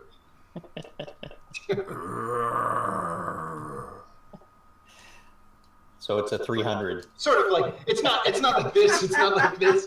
It's sort of like here. It's sort of like kind of on the side of the neck. It looks cool, but it's not like side of the neck. He had a pierced ring in his lip, and it caught it, and it just ripped it. That's it. That's right. I've proven that trolls can bleed. Can I do an intimidate foe during this opening volley? Not on the opening volley. Okay. Because it All right. assumes this is as you're walking by. And what's the damage on your weapon still? Spear damage is 5. 5, okay. But since he got a Gandalf, doesn't he get his body with No, he doesn't get his body with them. Just say Yeah. What are your stances? I'm going to stay rearward this time so I can use my bow. Okay. Thor? I'm going to be defensive and try to survive a hit or two. Yeah, that's a good idea. Sigurd? I will go defensive as well, thinking that he might try to attack me right off since I just threw a spear into his neck. That's a good call. So, Sigurd, you go first. Okay. I will keep my shield up extra high. 13 total, so... 13 does not beat his defense on that. You swing on there, and he just swats you back with a easy parry and laughs at you and goes, "Your luck has run out." No way. Yours. Also on There is Thor. Okay, I'm gonna use one battle die. Sure. Try and nail this guy. Gandalf and one Tengu. Cool. All right. So that's 11, 12, 14, 12, 26, 28 to hit. Ooh. That's gonna hit. Let's see how lucky he rolls a Gandalf again. Woo! Got a 7. So he failed his injury. Tell me, how do you want to do this? So as I go running up after Eric had thrown his spear and charges in, and I jump as high as I can, 3 inches off the ground, and I bring my war pick down right straight into his chest, and it rips all the way down through his chest from his throat on down to his scrotum, and I yank it out, and I land as he falls and splits down in front of me. And then I do an awesome roar through my helm of awe at everyone around and say, "This is what dwarves do to trolls." Which is heard which echoes all through the Broadcleave and wakes up every troll there. You hear a sound of thunder coming from down in the Broadcleave as weapons are gathered and shields are gathered, and trolls start running up. What's the girl's name again? Toward the. What's the lady? Faradroon. Faradroon. Your slavery is ended. Help us. She says, "Take the whip from him. Take the whip from him and take me to a place of power where they can break the sorcery." Okay. Okay. I'll go and grab that whip. Let me ask the assembled party here. No, Do you think if maybe we hacked off this troll's head and threw it down to the Broadcleave, that would give these other trolls pause? It might be a good idea. I think they just heard us If you can kill do it him. really So fast. they're gonna find his body. Well, they might not. They might not look in the right place. Yeah. Well, why don't and yeah, if you can chop it really fast, I'll light it and then we'll throw the flaming head down, and maybe that will cow them a little. Okay, I drop my shield and take my longsword and try to hack through with one big swing. You succeed. All right. Flint I hold and it up. tinder. Doom. You see about 40 trolls looking up at you. Oh. All right. This Set. is what has become of your captain. And this is the fate of all who follow him. And I cast it down to the On Make fire. an R roll and roll your feat die twice. Take the better one. what's the roll I'm making? A what roll? An R roll. Oh. Do I have anything? Oh, I've got a point in awe, sure. 2 feet, that's Can good. anybody else help with the off? He said it, so. Okay. First roll, I got a Tengu, and I lost my die. Oh. Uh-oh. I got a Tengu, and the first, and a 3, and a 8. So it would be 14 with a Tengu. 14 with the Tengu. A lot of them freeze up, but a group of the chieftains begin whipping their subordinates in action, say, "Don't just stand there. They're drooling. Get them and tear them apart. There are more of us than there are them." I snap the whip in the air, and then we go. Run. You are now in a race to Rivendell with Yes. all the trolls in the Edendales after you. That's just how it's happening, Sometimes.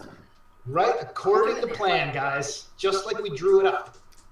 You need to roll hunting, travel, or stealth rolls. You need 8 successes before 3 failures in order to succeed on this. 8 successes collectively? Yes, successes raises. Right. Successes extraordinary, you know. That. I'm rolling hunting because that's my better skill. I'll use my travel die because I have 3 of those. Okay. I'll go first. I got a 12 and 6, 18 on my first roll with a Tengu. With the Tengu, that's 2 points. Describe how that helps you get ahead with the trolls. Yeah, I just pick out a good path for us to follow, and it's free of debris and what have you. And we're able to navigate through some barrels and trip them over, so it slows them up. And remember, they're going to be coming out in the sun, so it's not really great for them. In the valley, they were protected. They're not now. I got 25 with 2 Tengus. Whoa. Awesome.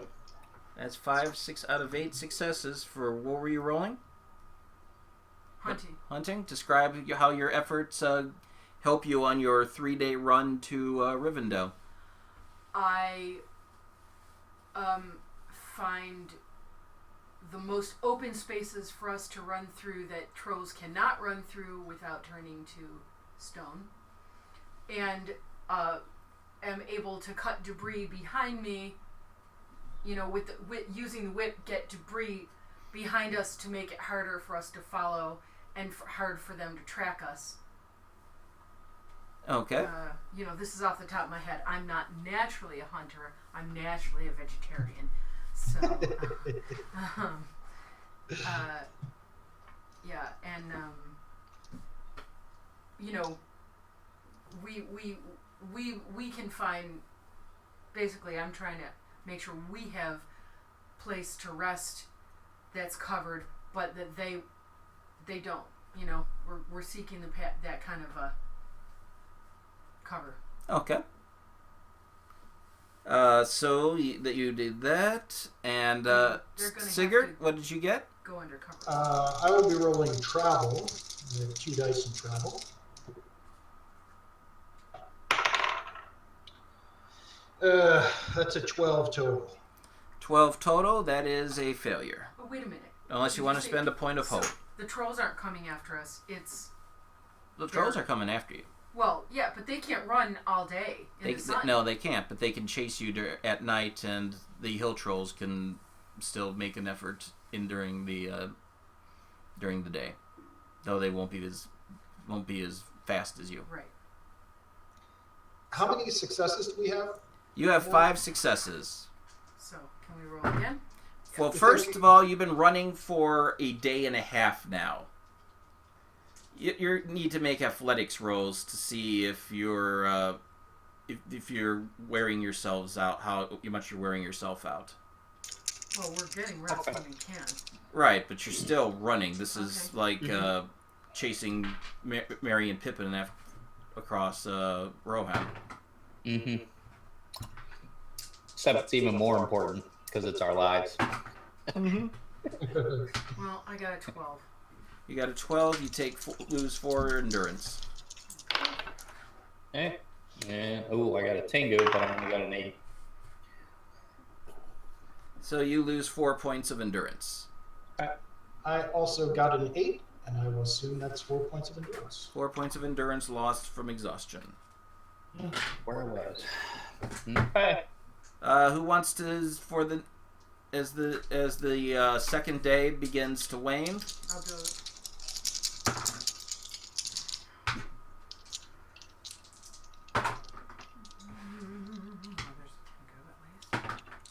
Okay, that is 16 with a Tengu.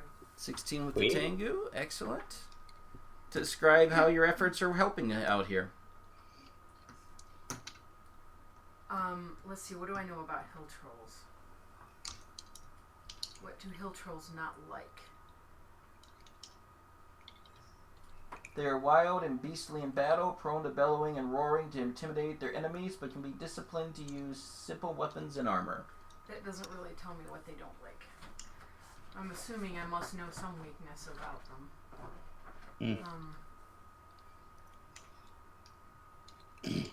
Because then I would try and find a way to use that to our advantage. Maybe we can dart through a couple of thickets that are too small for them to normally get through. Right. And we can even possibly swing from tree to tree, perhaps, if we get. Yeah, dwarves and trees are always great. Yeah, we got a Tengu, man. We got a Tengu. We can do whatever we like. I think she takes some of our excrement or our urine, and she peed on some rabbits, and she got them to go to cover our scent. Sending some off on a wild hare chase. Nice. Who wants to go next? I'll go. Make All it right.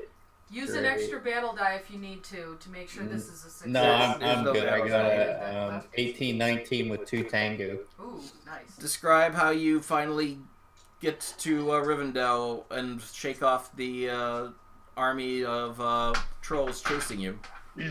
So we came across this small ravine, and there was basically a tree that we could cut across. And we cut across the tree and then dropped the tree down into the ravine so that the hill giants couldn't track us any longer. So we were able to sneak our way down through it without them being able to catch up for a long time. What did it sound like with the trolls up there above you, looking down on you?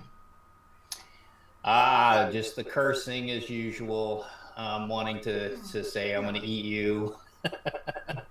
The usual for a dwarf. And then I line up over the edge and I pee off the edge at him. And I didn't notice, and I was like, beware the wrath of the water. It does not like your kind. And that's what a dwarf smells like. Not like your troll dog. Everybody make an athletics roll again as you are finishing your run. All right. Gandalf. Sweet. So 12 and 8. You don't 20. lose anything. You are I'm sprinting well. rejuvenated after that. 16 with a Tengu. I feel lighter. You're doing all right. You're keeping going through all this. I have rolled a 10. 10, 4 points of endurance loss. That's alright. Elrond's the house of healing. Has your fatigue gotten higher than your endurance yet? No. Okay. Not quite yet. When that happens, you are weary, and the 1s, 2s, and 3s on your 6-sided dice count as zeros. Right. Yeah, when you get really close, we have that cordial, so you can. Okay. But otherwise, we'll save it. Yeah. So you enter the Valley of Imladris and get to The last homely. the last homely house. All right. Very good. Can't believe we essentially killed 2 trolls. Mm-hmm. Companions, I have a question and a comment to be made. Well, we killed a troll on the way here too before. So. The first question is, who is this Faradrin person? Yes, Faradrin. Who are you? Who is Faradrin? She's a lesser cousin of the Valor, you might say, who was led astray by Sauron.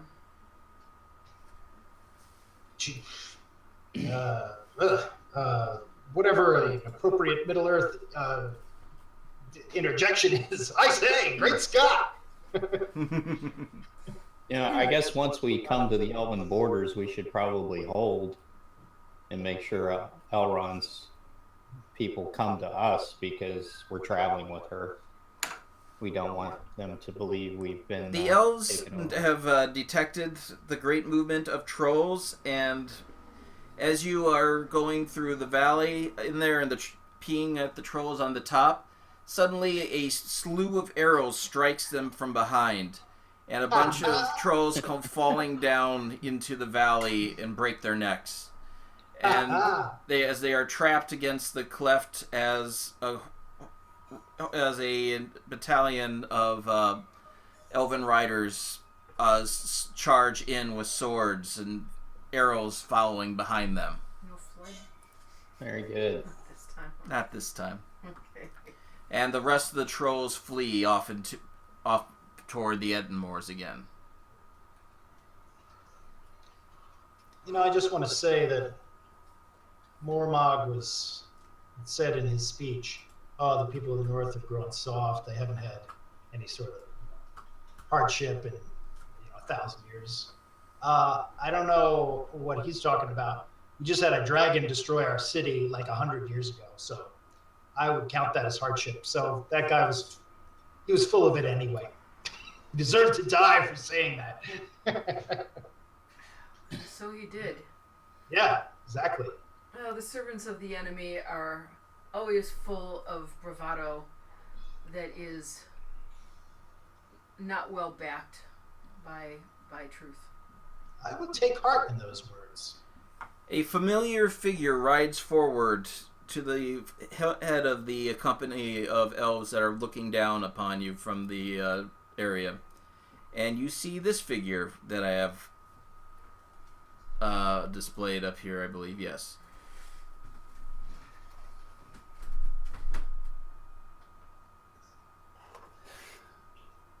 I forgot who that was. It is Elrond. Oh, it is Elrond. Okay. And Elrond says, you seem to have found some trolls. More than we cared to, sir. Was it really wise to lead them to Imladris? Well, it wasn't a matter of wisdom so much as a matter of necessity. I beg your pardon. I sense a dark presence that you have brought with you. She seeks only to be freed from her bondage. We have done what we could by killing the master that enslaved her. She says, Master Elf, I was tricked by Sauron and told that I would just need to perform a service and then I could be on my way. When I knelt before him, he put this chain around my neck. I beg of you to find a way to set it free so that I might return to the west and serve Orome once again. And Elrond says, I will do everything that I can to find the lore to be able to help you. Yeah, she's probably going to have to spend a little time in their purgatory first. Did she turn you into, was she helpful to you? Did she betray you? She was helpful. She led us into the den of all the trolls that had gathered for a great moot with Mormog, who was a captain of Sauron's, who had stated that Sauron has returned, or someone has returned, of a great evil, and that they were going to lead their attacks against all of us, but we were fortunate enough to kill Mormog, who had the knowledge of where he has some tunnels hidden in order to breach our kingdoms. And we were able to destroy one of the tunnels earlier on in our adventures so that they could not cross the river and into your lands. Who is this Mormog, and what has happened to him? Where is he? He's dead. He is now dead. We slew him at the top of the mountain of the river, near the river Horwell and the Edendales. And he had supposedly served Sauron in the past and has the ability to speak the Black Speech, or had the ability to speak the Black Speech. So he was well trained by the enemy. Yes, he knew the very enemy well. trained. He was the largest troll amongst all the trolls. He towered above each of them. His stride was twice the stride of the average troll. And what was his plan? His plan was to lead a rebellion and kill as many of us as he could, make an attack. Supposedly there were caverns to which he had secret places from which to lead these attacks. Do you know if they have all been captured and destroyed? Do you know if some of his plans are still afoot? I believe the Lady Faradrune here would have the most knowledge of his plans. Lady, can you shed more light on this subject? She nods and says, I can show on a maps where in ruined towers where tunnels have been made. Most of them are efforts to cross underneath rivers to surprise settlements on the other side.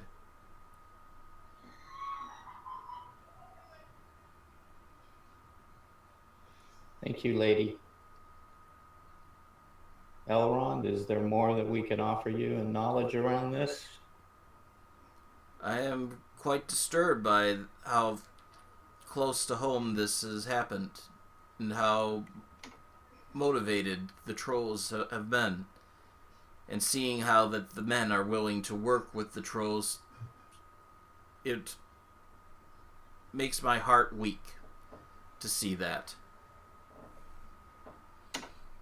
What sort of power would drive men to take up with trolls for any reason? The promise of success, the promise of having a strong weapon at their side, the power, the ability to think that they are in control of the troll, and that the troll is not their master. This has led many people to serve Sauron, thinking that they were the ones in control. Elrond, do you believe Sauron is back? I do not believe that he is back, but I believe the shadow is growing, and that we must be vigilant. For that I agree. There's been too much in our recent past of all the shadow. The signs are too great.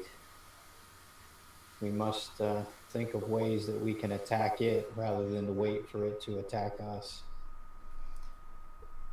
What you have been doing has been fighting the shadow. What you did in Carn Dûn held the shadow at bay by denying it a powerful ally.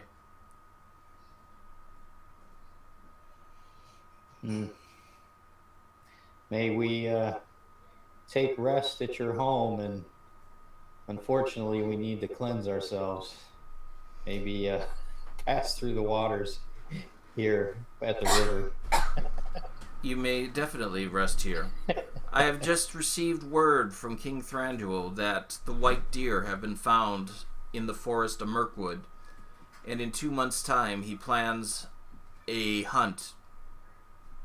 It is quite important that the deer has been found, and he considers the hunt a very important thing. Will you accompany me to his kingdom to take part in this ceremony? I believe you are friends with Thranduil and the elves of Mirkwood. Yes, I think we would greatly enjoy that. But could you answer if you've heard anything more of Gandalf? Has anything been done yet to help aid him in his recovery? I am having a special ship be constructed. I have had visions of it.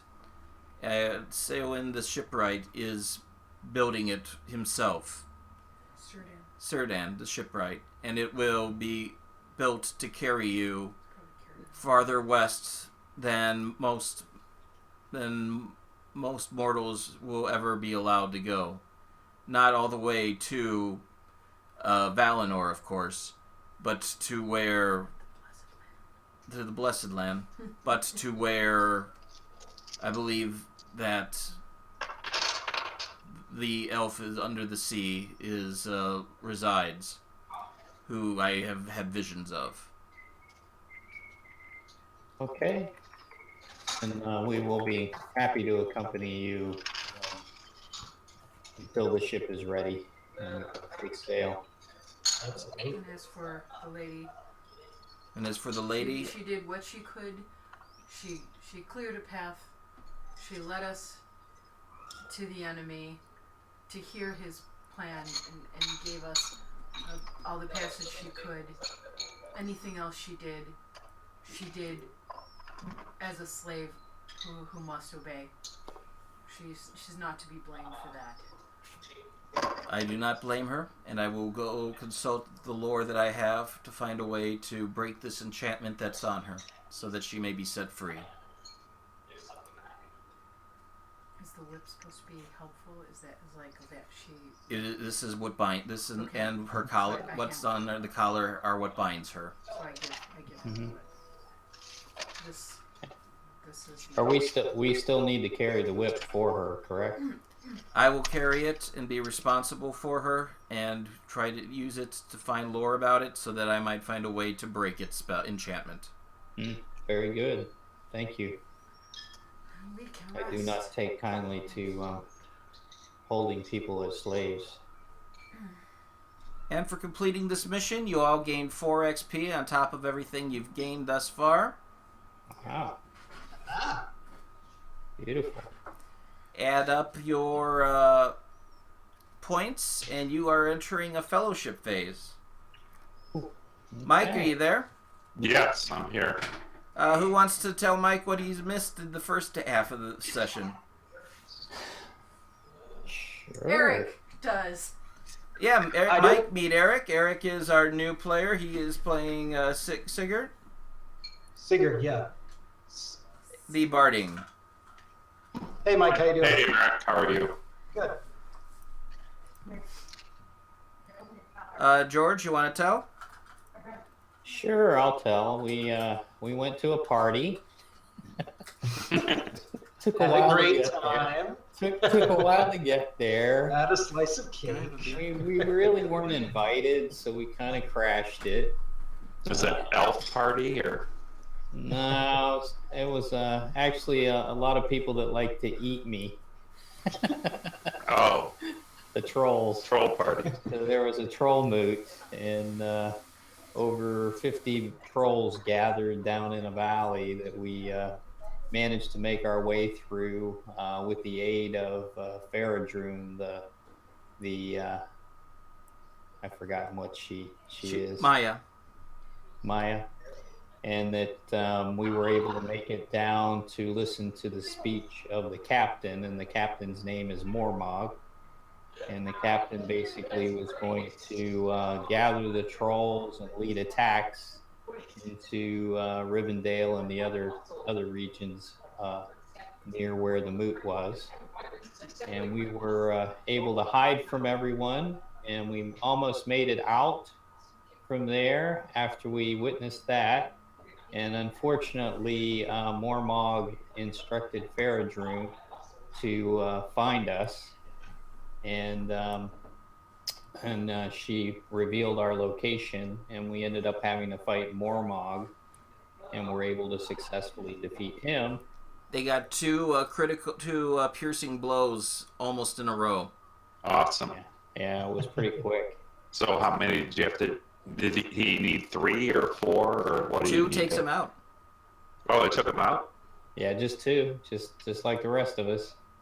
So yeah, so he went down. That was after we fought a two-headed Eden, stone Eden. So and he was taken out as well. So and anyhow, then we had to traipse back out from there across the forest, etc. Chased by 50 trolls. Yes. And that was after Eric chopped off the head of Mormog and lit it on fire and threw it down the mountainside at them. Nice. That worked pretty good. Very epic. So we met back up with the elves, and they are taking us in now, and we are resting and recovering. Sounds good. It's like you cut the head off the snake. So. Mm-hmm. Yeah. We did kill a snake too along the way. That is true. It was specifically pointed out that we killed a snake. So you are in a fellowship phase where you can spend your points to boost skills. Hey, Garrett, can you explain again I was keeping track of all the successes and types of successes that I was making here. Mm-hmm. Can you explain again how the points are accumulated? For basically make a mark for a time that you get a normal success on a line, one of those in a horizontal column. Make a check mark for when you get a great success, and a check mark for when you get a extraordinary success. Okay, cool. And so you can use an extraordinary success be the third check mark so that you can know which ones you've gotten. Right, gotcha. Okay. And you just add those up, and that forms the points pool that you can spend to develop your character. Okay.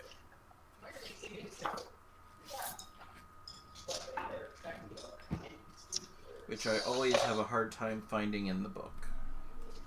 That's what I'm looking for right now. So, for this fellowship phase, is now a good time to make this a?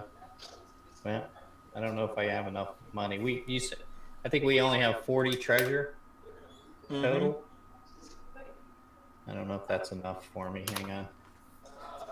To make it a like sanctuary. Well, I have to pay so many treasure points to maintain. So. Oh, so, you're rank. I'm like way up. So do I just have to pay the I have to pay 48 then to maintain? Right. Fourth standing? Mm-hmm. Otherwise I fall back one standing, correct? Right. Okay. I can give you money too. Hang on, let me see. With the 40, I think I only had. Oh, I'm one short. Oh, you can have that from me. I'll just give it to you straight out. Okay. You got 4 XP, so that's enough to raise a weapon skill from 1 to 2. So Eric, you can do that. Okay. About from 2 to 3. From 2 to 3 is 6 point XP. Yeah. So that's if we all want to choose Rivendell to be our. Or you can choose to increase your valor.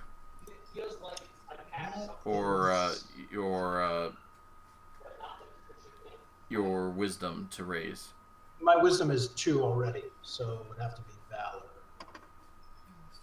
How do I get that? How many points do I get besides the 4 you gave us? You get 1 per session that you've played since the last fellowship phase, plus 1 per journal entry. So 1 per session since the last fellowship phase. When was that? 2 or 3 sessions ago? 2 sessions ago. Okay, so I get 6. Yep. So I can raise a weapon skill. You can. The only question is longsword or bow?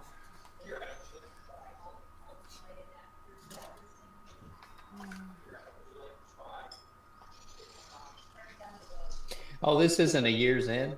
This is not a year's end. Okay, then I don't have to worry. I don't have to pay that yet.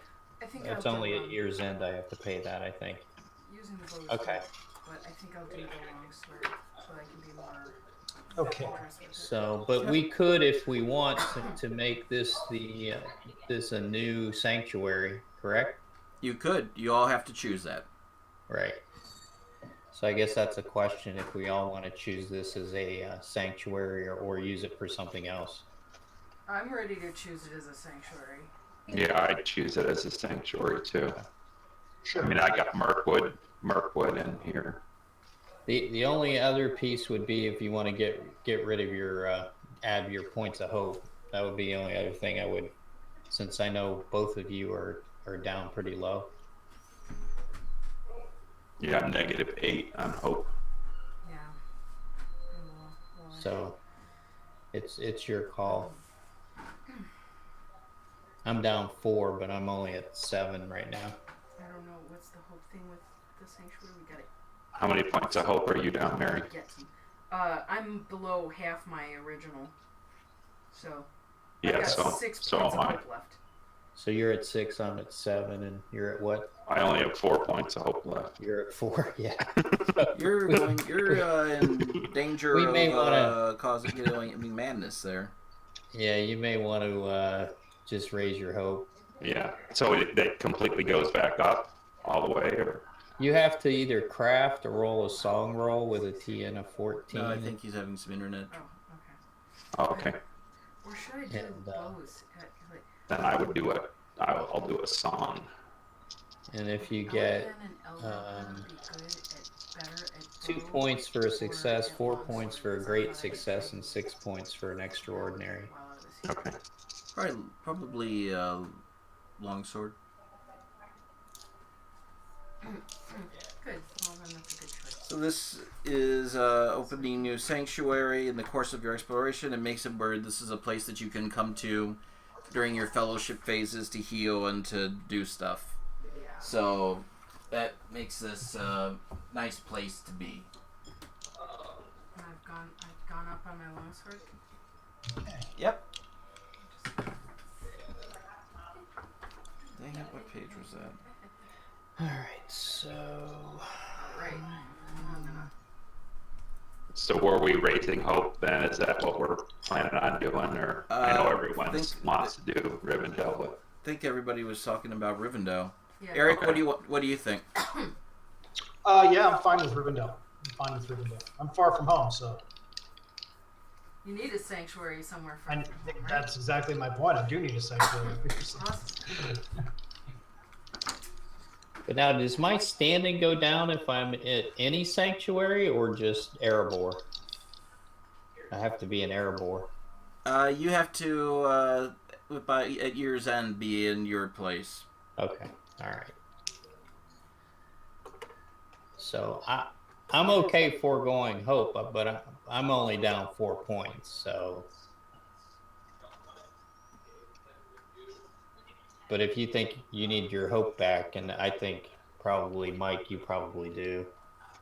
yeah, but that would ruin it for everybody else. So So, you know what I mean? That would ruin it for everybody else then if I have to take something else.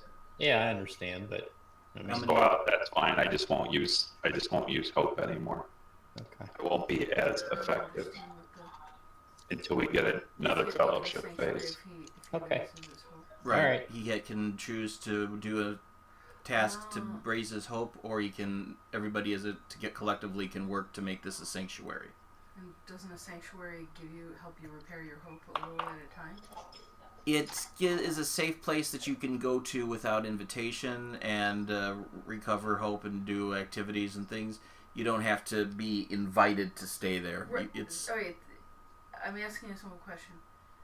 A sanctuary can help you regain your hope, though.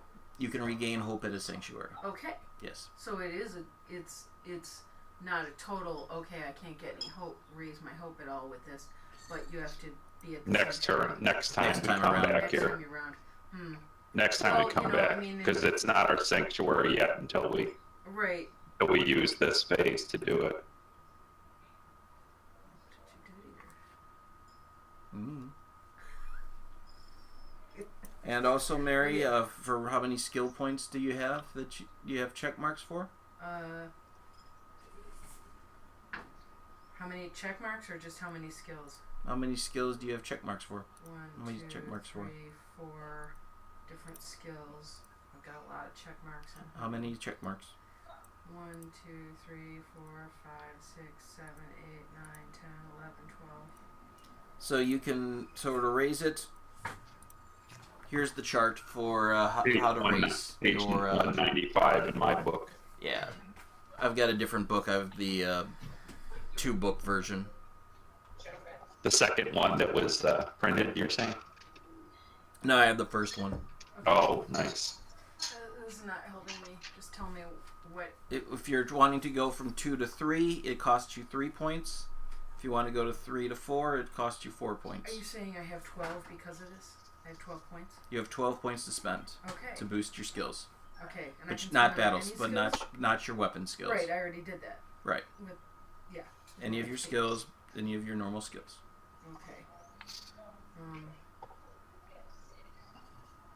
And so the cost is blah, blah, tell me. Oh, Rainborn's going up in Riddle. Can I take a new skill? Yeah, costs you a point.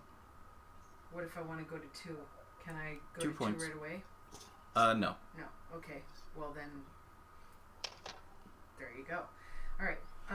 I want to spend a point on getting Inspire. So, I need paper or something. Here's a notepad. Yeah. All right.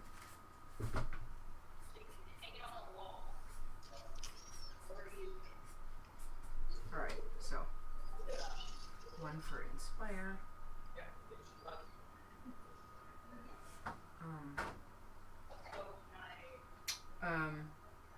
Can I raise my insight and my healing?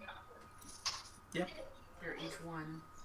So to roll to 2, it costs 2 points each. 2 points each? Mm-hmm. Okay, to go to 2.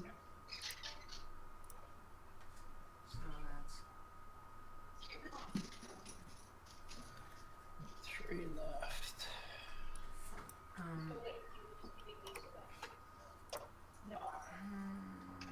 Persuade, I'd like to raise from 1 to 2. So that's 2 points. Mm-hmm.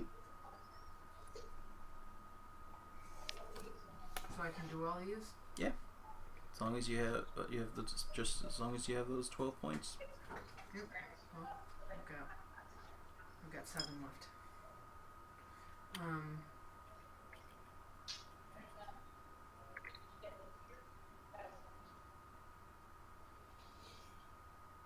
So we're gonna do the Sanctuary of Rivendell then. Yep. So you need to think of how you're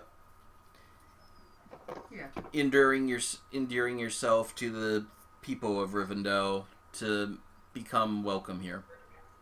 Okay. I would like to raise my athletics from 2 to 3. Okay. So that's 3. Mm-hmm.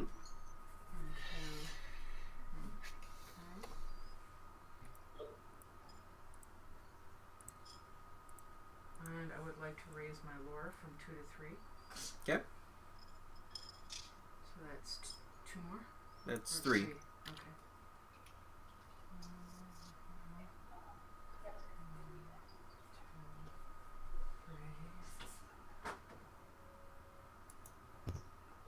Probably should raise my hunting again, but I might get more. Okay, what else do I want? I've got.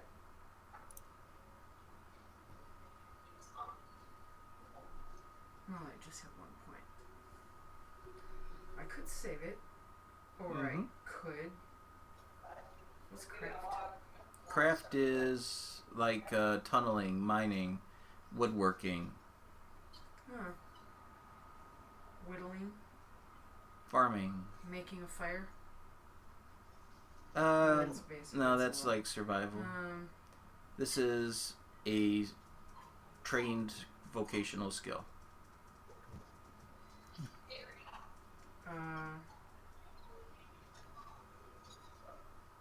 Like repairing weapons? Yeah. Okay, there you go. I'll do that. I know that the elves here can do that for me. Mm-hmm. And probably the dwarves. The dwarf can help with that also. Garrett, sorry. So Go for it. using advancement points to raise skills. Your it costs- Yeah, go ahead. Your advancement points can be used to boost your valor or wisdom, or it can be used to boost your combat skills. That's XP. I'm talking. Right, XP. I mean, The yeah. Sorry, I advancement mean skills. advancement from for skills for common skills. Right, those for the check marks for all your common skills. Right. So those are. So what are the cost of those? It sounded like we were doing. Page 195 in my book. It costs to go to what? It costs the amount that it's going to be. If you're going from 2 to 3, it costs 3. So now we should erase Okay. What are you looking to raise, Eric? Well, or how many points do you have? Yeah, I was able to get 6 advancement points here total. Okay. I think I was probably looking to raise stuff that's bad. To a little bit better. So if you're not favored in the skill, you can take a 0 to 1 with a 4. And if you're favored in that skill with 3 points, you can take it to a 1. So you're saying stuff you're totally blank in. Right. Yeah. Okay. Yeah, I haven't raised this crap in. And then if you're going from a 1 to a 2, the cost is 8 points or 6 points if it's a favorite skill. Okay.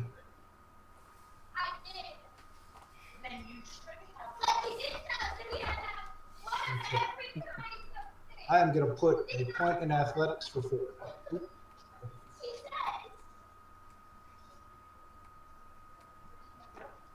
Oh, also I raised my valor by 1. Cool. And the reward that I chose for that point of valor was a grievous weapon. Okay, I'm going to ask the elves to reforge my sword so that it is grievous. Nice. Cool. Nice. So you'll be visiting Damron the Elvensmith. Yes. He's not exactly a barrel of laughs, by the way. I spend my time with them and I supervise. You make his fire really hot. That's right. Yeah, Thor, I have to spend a little time with you learning how to repair weapons, if you will. Oh, definitely. I'm happy to share my knowledge with my new elven friends and with you, Laura. Very good. I'm making myself at home. I'm making some beer, showing them how dwarves drink. We'll get into that as soon as everybody spends all their points. Everybody's got their points spent? Yeah, I'm going to take my Valor up to 3. I just don't know what I'm going to do with the Valor yet because I haven't Erase your looked that up. checks after you spend them. What sort of character are you, Mike? I am an elf of Mirkwood. I'm kind of like a bard that's primarily really good with the bow, but good with song, lore. I just wrote a travel song in Elven that we can use to boost our skills when we travel. But Sweet. He pretty uses much poetry for many things. right. I'm the poet of our group, and I want to be a kind of diplomat from the Elven kingdom of Mirkwood for Thranduil to the rest of Middle Earth and bring all the people together to unite against the Shadow.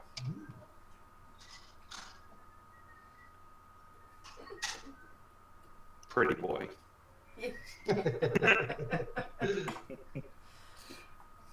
Well, I'm right there with him. you should have been here when I stuck my sword in that Ettin's balls. Right, I kind of got a thing for Loris now, but she's shunning me. Yeah, if you'd seen that, you wouldn't have a thing anymore. She was looking more attractive with the troll dome though, so Right. having a tough time. That was a hard look.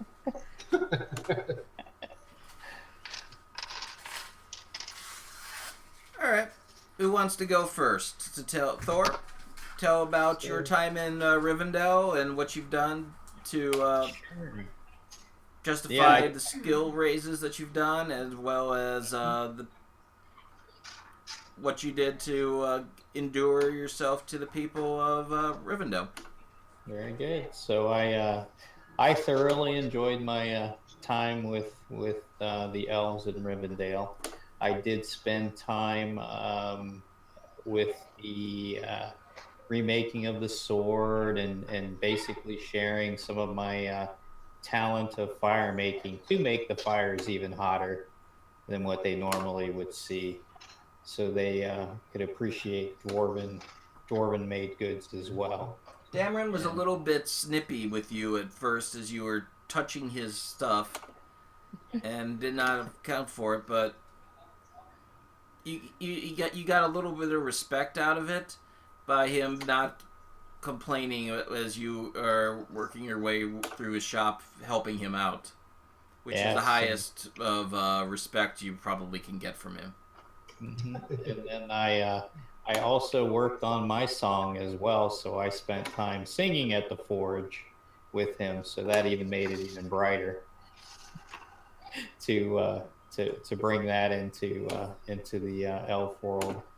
And I also reflected with everyone as we were going through that about the great battle that took place with Mormog, and recanted our trials and tribulations with the trolls.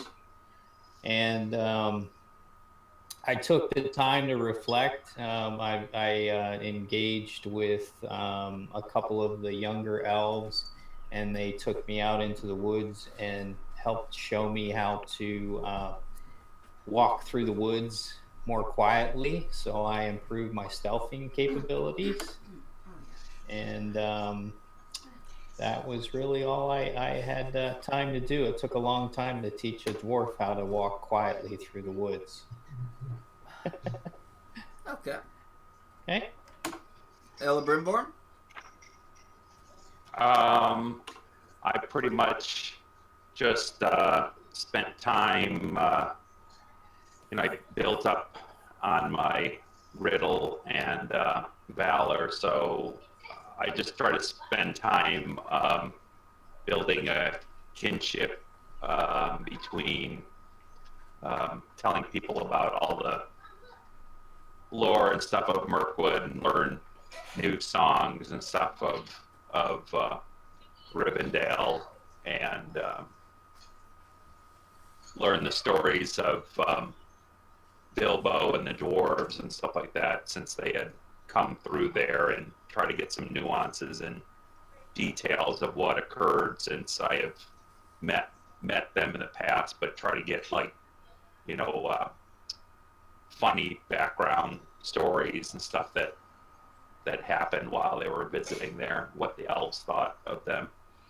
You actually catch the attention of Eladin and Elrohir, the sons of Elrond, as they take great interest in your stories of Mirkwood lore and the songs and from your culture versus what they've been taught from theirs. And so they really have a great time with you. Okay. How do you regard the elf princes? Oh, with great respect, and tell them that I am certainly their servant if need be. My primary services to my king and my prince, but I look at them as also people that I greatly respect, and would come to their aid whenever they need it. They just need to call and build a relationship with them regarding that. So servitude if they should ever need me. Excellent. And finally, Sigurd. Well, other than having spent 4 XP to raise my valor and have my sword reforged by the elves, which Thor is overseeing. I also spent 4 to get to raise my athletics 1. So I am going to. One of the things I'm going to do is I'm going to volunteer to go on some patrols around the last homely house, and try to run with the elves. Maybe do a little swimming in the Anduin. I have one of my specialties is swimming, so to increase my athletics. And then also I would like to, if I could, if he will allow me, to help Elrond with the gathering of lore for breaking the curse of Faradrim. I have a not insignificant lore skill. I have a lore skill of like 3, and my other 2 specialties are old lore and rhymes of lore, so that may come in handy. All right, make a lore roll. I will make a lore roll. That's good. 11, 19, 21 with 1, 10. Tengu? Yeah. Okay. This is ancient sorcery that goes back to Morgoth for binding Maya to this realm and to serve the will. And it was very difficult to find it. Surprisingly, it was the dwarves that found a way to break the bonds, but that lore was lost in the collapsing of Moria. So somewhere in Moria is that lore about how to set her free. Oh. So that means we're probably going to Moria then. Sometime. Before she can be set free to go back to Valinor, you have to go into Moria. The West. They don't say Valinor. I'm going to disperse that knowledge again through my party here, so that they know what's going on. As long as Elrond gives me leave to do so, I will do so. This is of your fellowship. I would not deny them having this knowledge. Thank you, my lord. So you get to your party and you talk to them? Yeah, I'm gonna tell them that this is ancient sorcery from the time of Morgoth. The knowledge to break it was lost in the fall of Moria. So if we want to free her, we will probably need to go to Moria.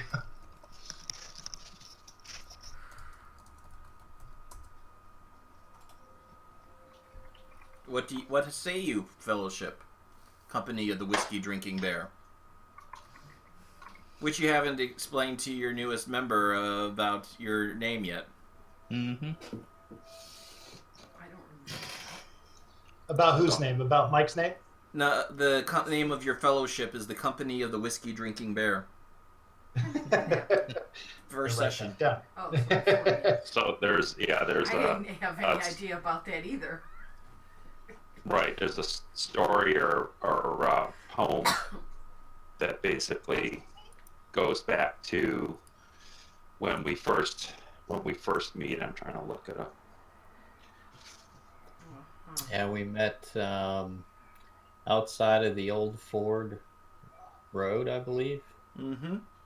And Crossing at the old ford. We came upon a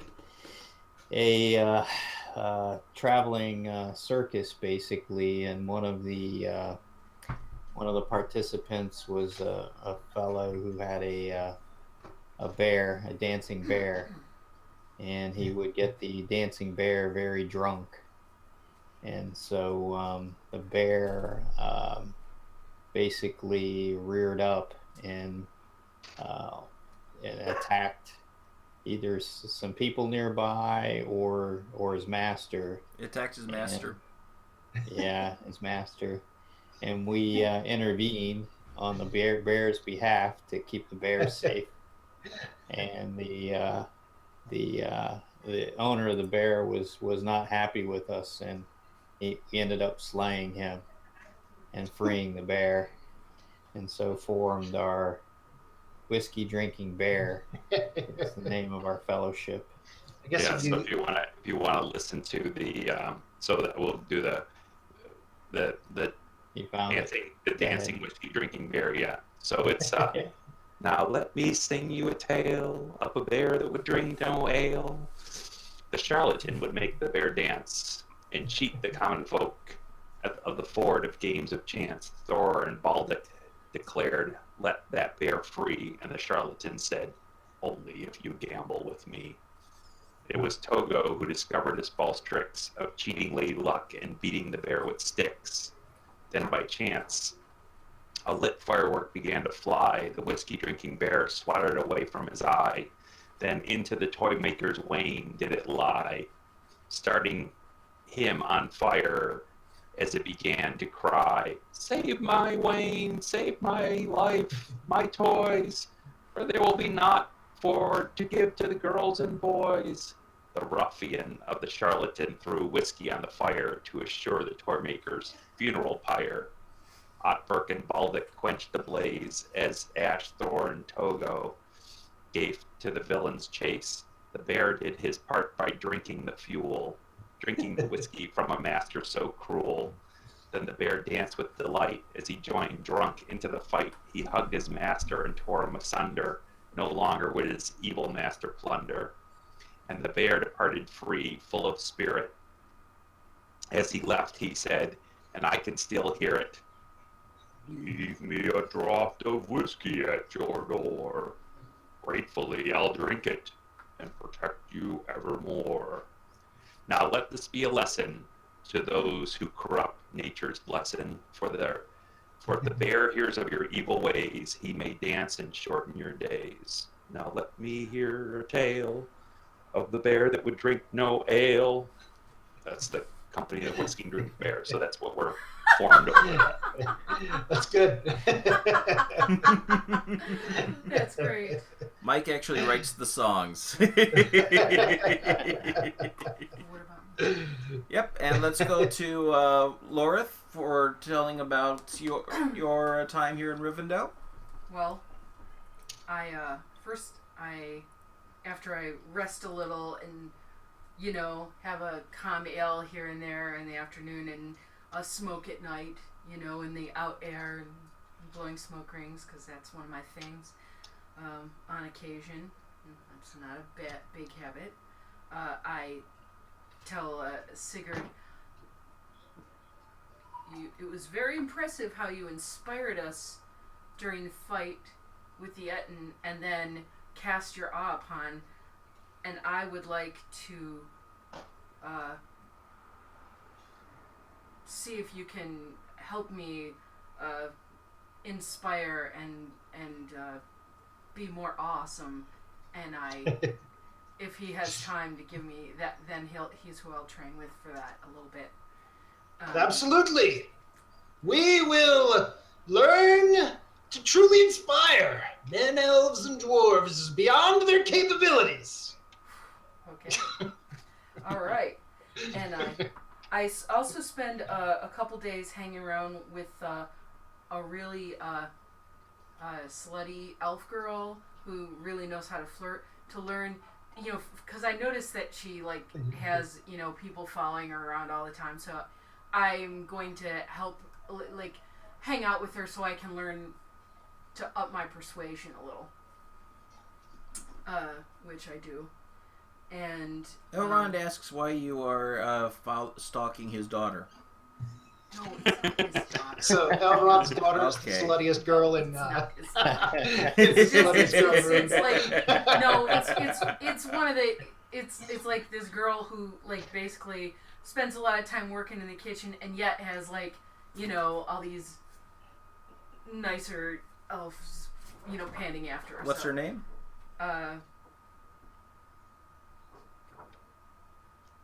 Mora.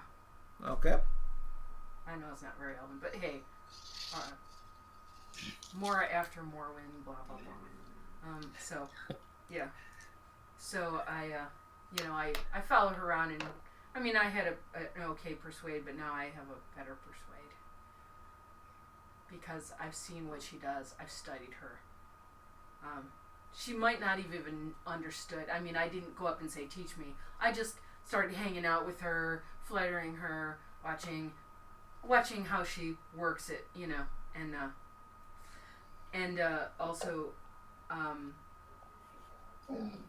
I kind of asked Elrin if I could be around when he was doing Shadow Lore's my thing, so I wanted to learn a little bit more about this whole lore of. So you joined Sigurd with looking at researching about the. Yeah. I really wanted to. Sure. That's an area of lore that holds my interest, and of course, it's my special, duty too.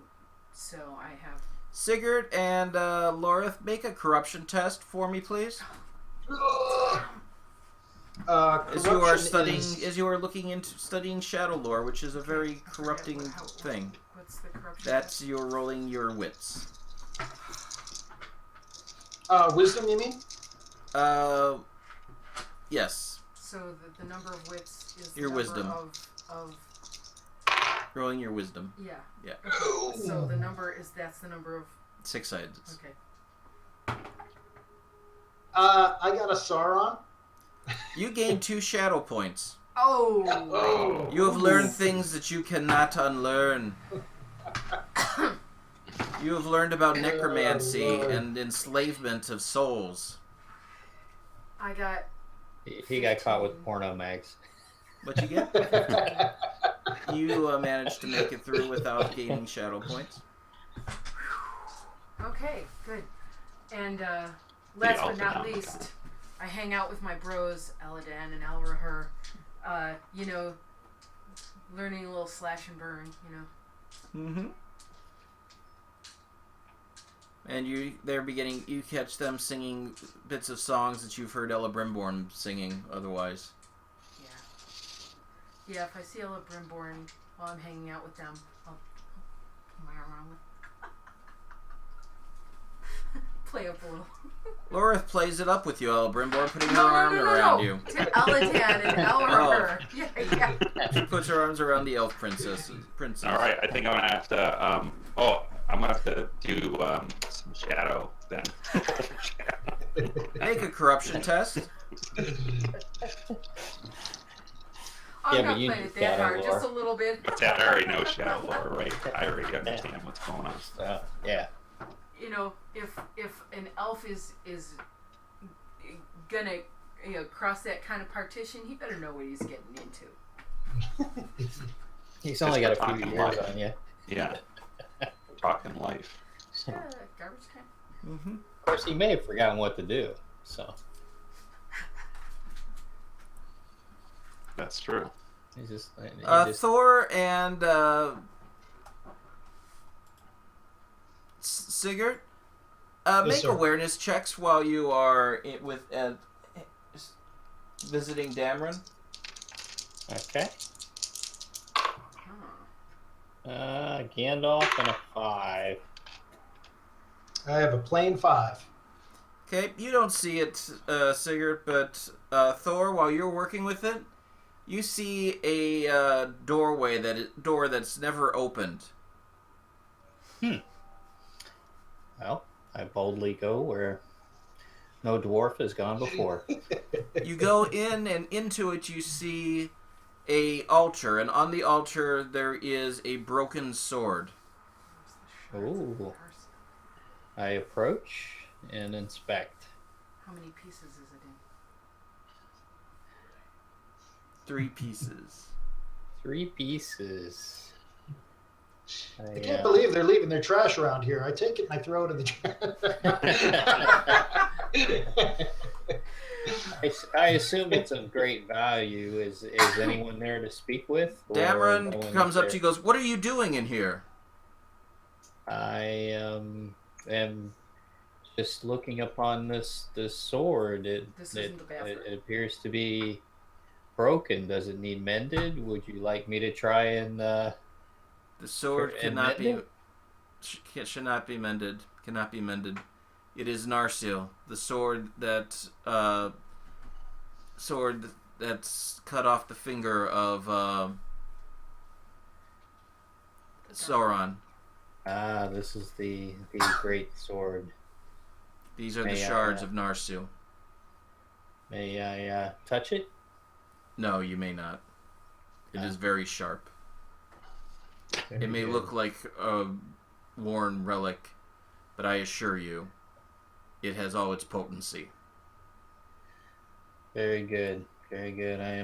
I'm blessed to be able to have witnessed this, seeing the sword. It is Please of, do not touch things or go into open doors that are closed. My apologies. is- My apologies. It is a sacred errand of mine to guard this until the time is right. Very good. I will leave you then.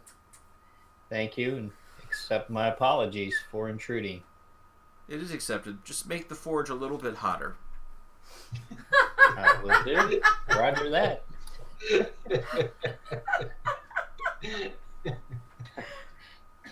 Ella Brimborn, Lorith, I need your help. Time to turn up the heat. So your fellowship phase goes correctly. You're all healed up. Yay! You all right? We don't get any hope back this time, though. You do not get any hope. You do not do any activities for that. What activities can we do to get back hope? You can do an activity like a craft or composing a song or some activity that puts your spirit into things, like working on a item of armor or working on a sword. Well, I did doing learn the craft farming. of weapon repair. You did learn a little bit of it, but you did not apply it in an artistic way. It's using art to heal the spirit. Okay. That's cool. And so we go to this map where you travel back over the mountain and you cross on down Sorry. Hang on. to the old Yeah, to that's the not old working. to the old ford. Uh-oh, hellhounds. Hellhound. Harder than stone. Go back to One Ring. What's her name? Wait, that's in a different game. Gilmyra. And you see Gilmyra there at the Easterly Inn. Myra. Do I know her? That's Leg Elvin's daughter who runs the Easterly Inn. She's known as this pot stirrer. She basically and her husband take care of the inn at the crossing at the Old Ford. Oh, right. Right. Yeah, we did meet. Right. I go in and greet her and her husband and children, and I said, "Is there?" I start looking around to see if there's any of those biscuits. There are plenty. Leg Elvin has been busy baking. All right, I give Leg Elvin a big kiss and hug and lift her off her feet and ask her how she's doing and how are the grandkids. I'm doing okay, and they are like their mother. They're always busy doing, learning how to cook and wanting to prove themselves that they're as good as she is. Yeah, do you think someday they'll be able to take over the place, or? I think if they don't burn themselves out on the interest, I think they will. Yeah. Are we watching the Bard and Bellas? Well, if things are willing, hopefully I'll come back someday when they're operating the facility here and have memories of all of you. Well, look who's come in. Ella Brimborn and Thor. Well, hello, my favorite person. My favorite person too. What brings you over here? Didn't I hear that you were on the other side of the Misty Mountains? That's where I we was normally comfortable are. with you with a mountain range between us.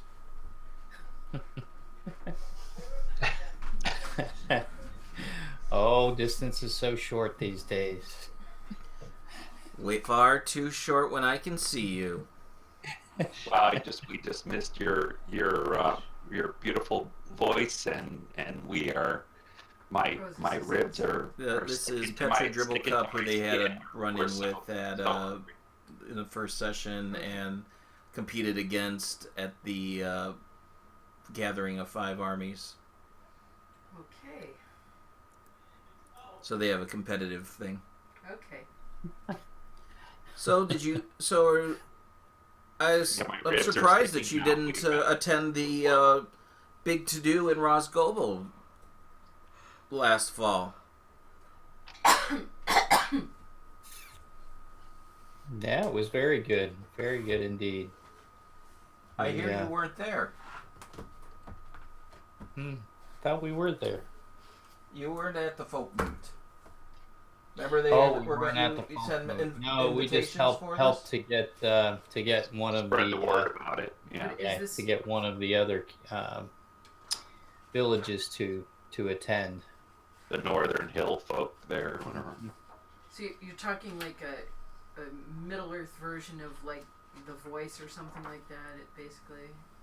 Kind of a bringing all the bringing all the governors together, Okay. of representatives of the leaders of all the woodman towns Okay. together to conduct business.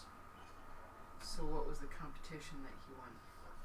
The poets, barding, stuff like that. Lorith wants to know about your competitions at the gathering of 5 armies. Very good. We recant the great singing that Ella Brimborn did with our favorite hobbit. Yeah, we had a competition with Bombor and Bilbo. Correct? Yeah. Mm-hmm. So we all did poetry, and we were Bomber did a great job. We were able to, but he got eliminated in the first round, and then Ella Brimborn went against Bilbo in the final round for singing and poetry, and Ella Brimborn ended up winning that competition there. And I don't know. I think I joined the archery competition too, but I don't think I got eliminated in that. And then I believe Thror was in the physical battle kind of wrestling competition, and he beat Bjorn's son in that competition, in the physical competition. Correct? Yeah. Yes, we Asia and I both competed in a couple of contests, and we were able to defeat the Bjorning, and it was a very good battle. Well tested, well met. We are still friends as well, which is even better. Yeah, some of the best kind of happiest days of our lives there, as far as excelling against people that we respect and know. So, and Good we were able to be find using your skills at their finest. gave chase to a necromancer from there, which was even something we could do to help Gandalf. Well, that's quite a go round. So, what's your opinion of what came out of the folk moot? Are you in favor of the decisions that were made there? I don't know that I know what came out of there. I guess you were on the other side of the Misty Mountains during it. First of all, they agreed to welcome Saowind with village of Sunstead into the official Woodman community. Ah, excellent. And That they is a also good thing. accepted Emilada's Black Tarn village into the community of the Woodmen. And are offering support and supplies and trade and commerce and aid of people to help build it up. How do you agree that we should be supporting Sunsteads, which is all the way across the forest from where we are? Yeah, absolutely. A new group of people, and I think all free people of Middle Earth should work together to have kinship, and for we have seen many spreading of the shadow, and I think we need all to work together and support each other. We dividing and taking a position of alienating ourselves from others will not aid us in the future, and that's why we're back here to see how you guys are doing as well, and So you're probably not Yeah. happy about the decision about Morgrid, right? He showed up unannounced to the folk moot. You guys remember him? Mm-hmm. yeah, he's the guy who runs the keep or something that's south of Tyrant's Mirkwood. Hill. Yeah. Yes. No, we are not fond of him. He treats his people as slaves. Yeah, one of the actions we thought we were doing for the good of mankind was aiding him, and Yeah, unfortunately, we saved his life. The biggest mistake I think that we've made these last many moons. He asked it to be included in the community of the Woodmen, and they voted him down. And he returned angrily with his warriors to the his hill, and has been taxing caravans that have been passing through Mirkwood along the roads.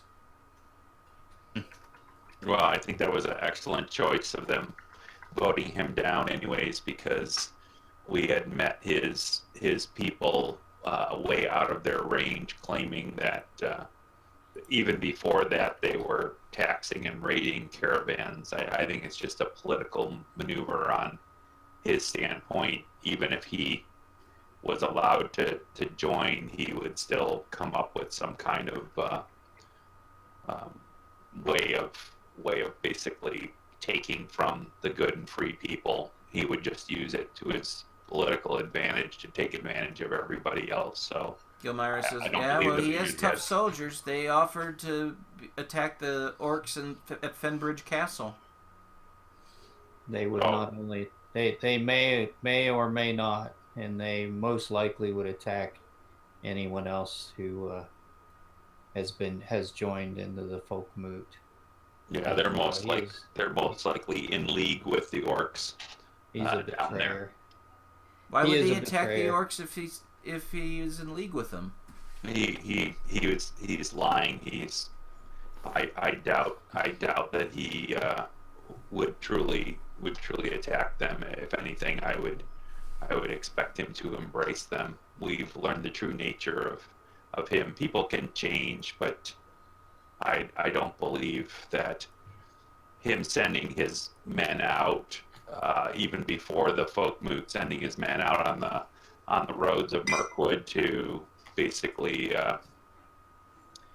attack people. They didn't know who we were, and they ended up attacking us, and we gave them every opportunity that we knew their lord and they should stand down, and they're only common brigands is basically what the group is. So he's not very well Absolutely. organized Nothing or- but brigands, Petrus says, and spits on the ground.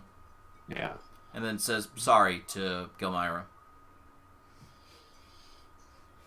Yeah, that's what that whole group is. And he forces children to join his troops. But what difference is Morgred compared to King Bard? And they turns to Sigurd and says, "Doesn't he have an army that he conscripts from his people? Doesn't he tax the roads? What makes him so great and Mogred so horrible?" Well, I don't know much about Mogred, but King Bard is an honorable man. I am actually one of the king's men.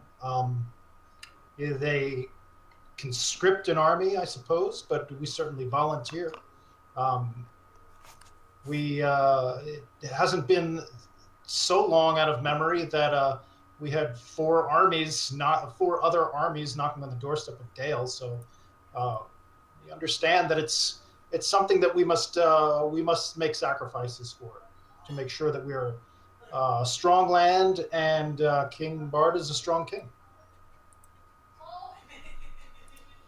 Well, he has a good point, and luckily we're far enough north where we won't have to deal with Mogred's problems down there.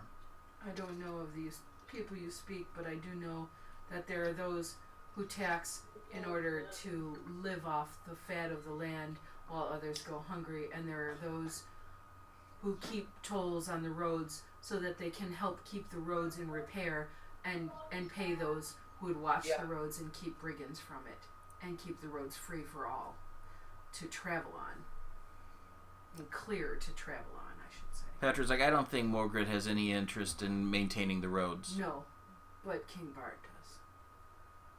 This I know. I've traveled all over that. And they turn to Sigurd and say, is that true? Does he maintain the infrastructure? It is. I believe it is. I don't know out of game whether or not, but yes. It's very true. Yes, he's very much into putting everything a lot into the... Yeah.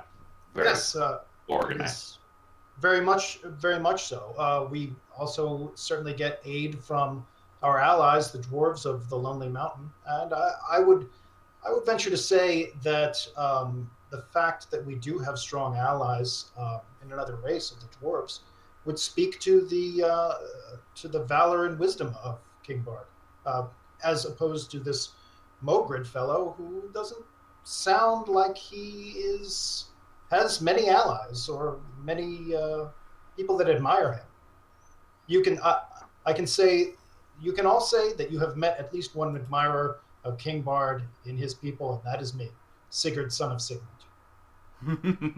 Yes, and King Bard actually has the ear and the friendship of King Thranduil, who is basically governor or king over Mirkwood himself. Morgred doesn't have the ear of King Thranduil at all. He's just an annoying pest to us elves. He's what's bad about Mirkwood. Used to be the green forest, and is being tainted by people like Morgred and further south. Spiders crawl into our woods, and orcs come from the west, crawling through our woods as well, tainting the very beauty of the woods. King Thranduil's basically a friend of King Bard, and that speaks a lot as well to have, Sigrid said, to have a relationship with both the Elven and Dwarven kingdom. Morgred made no attempt to make friendship or with us whatsoever. His men attacked us on the road and were not aware of our presence. This man is evil. He has no plan to join with any one of the free people or whatever. It's totally false that he would want to join the folk moot and join the woodman people. I would not trust them, and their decision was just. Indeed, I hope he does not become like those bandits we lately took note of, making friends of more evil folk yet. But that's for the future. People can change. If they will it. That is true. This Mogert fellow from where does he? He's not one of the Rohirrim, is he? He's actually the son of one of the chiefs of Woodland Town. Oh, he okay. he was believed to be captured and imprisoned in Dol Guldur, and he apparently escaped during the liberation of it by the White Council. Gotcha. And since then, he's taken over residence in Tyrant's Hill, which was cleared out in the wake of the White Council's activities. This is of great interest to me. I poke up my ears at that. Yeah, he actually killed his own brother, so that's the kind of person he is.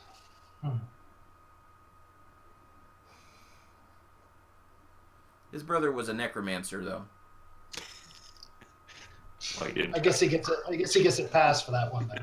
That's why, and that's why we tried to save him, because we thought that he might have had a good heart because he killed his necromancer brother, but apparently, I don't believe that to be true. So, as Laura said, he can change, or he may change, and that may come upon him. But at this point, I would not trust his actions.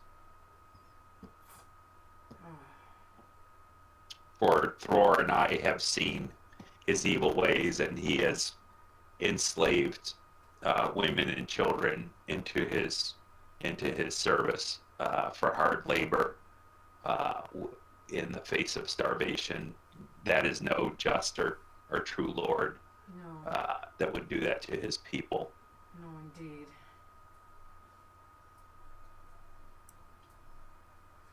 We need not speak of him further. He I is agree. not worth our time. Let's speak of happier things. Let's speak of biscuits. I do hope we come upon him on the misty roads, and we will take care of him at that time. Yeah. Like Elevin breaks out some fresh blueberry scones for you. Yeah, let's speak of good food and friendship, and of delicious ale brewed from barley of the Ford, and let's talk about our past enjoyment of each other, and the future of the grandchildren. No, she's there. And what we hope for them. Hold on, give me a second. Gilmyra says, Ella Brimborn, have you written any new songs? You entertained us quite a bit the last few times you've been through. I did. I did write a traveling song in Elven that I can share with you. Would you share it with us? Sure. Leilinathon el imnuvan litluinda vi imran elrenia et elrenio endorena utilian sifnef eroen noralim migaladarim enorath atu elom ore el tu luba nu luin yasin tilindar il elende elenderiva. And in the common language of humans, the translation is, to thee chant will I will be swiftly sing as I wander Middle Earth, out of the great sea to Middle Earth I am come, here on the side of the great ocean, ride on, in tree-woven middle earth, passing is the night, day shall come again, under blue, which twinkle the stars of the elves. And that is the song of my past, of me traveling here from the far west, and how the elves put the stars in the sky that we see, and that the night and the shadow will pass, and goodness and day will come again. Petra looks at Thor and says, "How come you can't make anything that beautiful?" Oh, my songs are beautiful. They're just of a different tone. You need to have a dwarven song of old. Well, let's hear one. I like big butts and I cannot lie.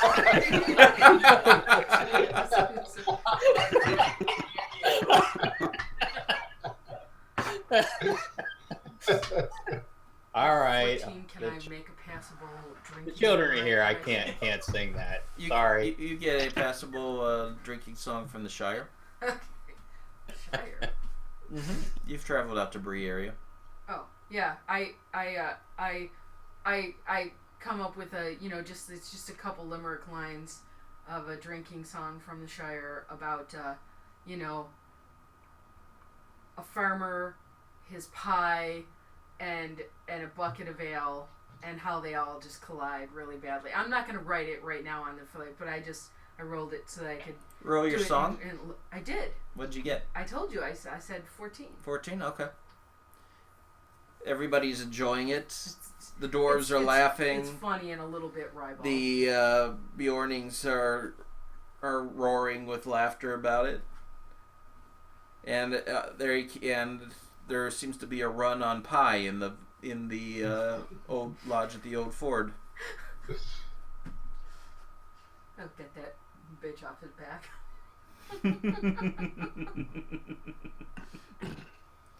So where are you headed now?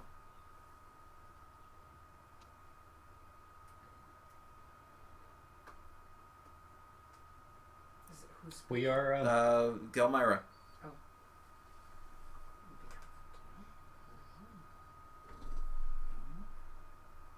I believe we are headed towards Thranduil's home, for he is having a hunt that we are participating in. Oh, a grand event.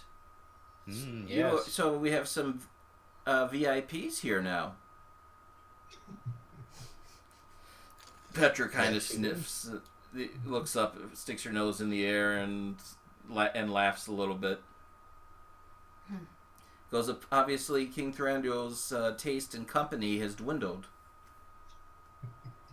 Oh, we are just servants of the king.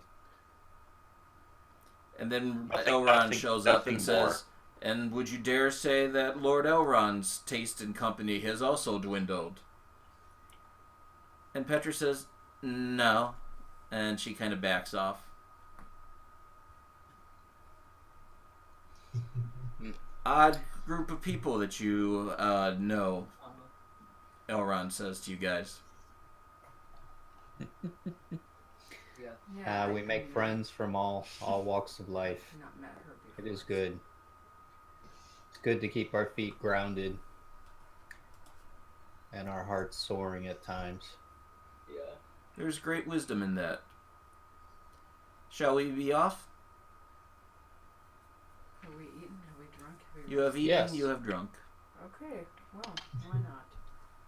Yep. Can't sit around chewing that fat forever. You pass some merchants on the way out. Hail, friends! From whence do you hail? Any news from the road? Hail, my name is, where is it?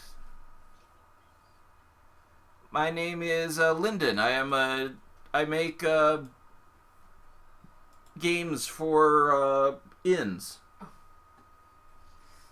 You guys know him from the first session. Didn't we see him? He was the toy maker who didn't like kids. A toy maker. You hail from the city of Dale? I travel back and forth between Dale and Bree, selling my wares. What is your destination?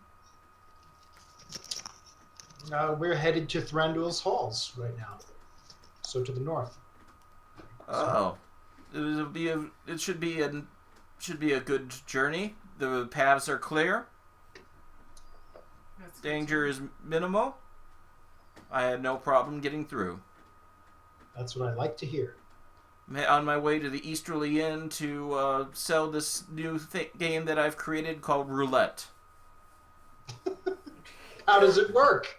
It is a wheel that has numbers on it that when you spin it, a ball spins around it and eventually ends up on top of one of the numbers. And you guess which number it's going to land on. Would you say it's easy to win? Depends on which set of rules you play by, and that's up to the innkeeper. Seems As the maker of this game, do you have any tips for us on how to win? Have good luck on your side. It's all random. That is a good tip. does seem fairly random, and it's Sounds like a entertaining wonderful for me. concept, Landon, but I don't think it'll ever catch on. Well, we'll see what they think at the Easterly Inn. And then I'll head there after I try to sell this new thing that I have where you throw darts at a target that you put on a wall. And try to What do hit you the call center of the target. That Game sounds of skill. interesting. What do you call that Sounds game? intriguing. I just call it darts.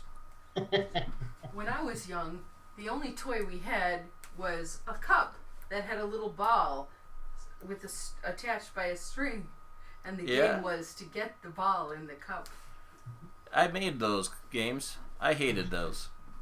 So did I. So, have you heard the news from Dale? No. Did she put it? There is a Dorwinian princess who is caught the attention of King Bard, and he is trying to get an audience with her to get her to come to Dale for a while. Her name is Princess Una. Huh. For what purpose do you know? I think he is smitten with her. Oh. King Bard wedding. Have you heard anything about her nature or characteristics? Is she worthy of King Bard? She is a princess from a fine winemaking community, and that does business with Dale, and is of good noble stock. Have you heard when she might be arriving? I've not heard. King Bard is in negotiating with her father to get her for a caravan to come visit. So, from my trading background, do I have knowledge of her and her family? With your trading knowledge, you know that Dorwinion is very well known for its wines and textiles and a lot of very rare items and luxuries that come through there. So, merchants from there are probably very well to do, and it would be a good match. Oh, all right. Well, thank you, friend Lyndon. Thank you for all this news. I thank you. Is there anything we can do for you? What news have you heard?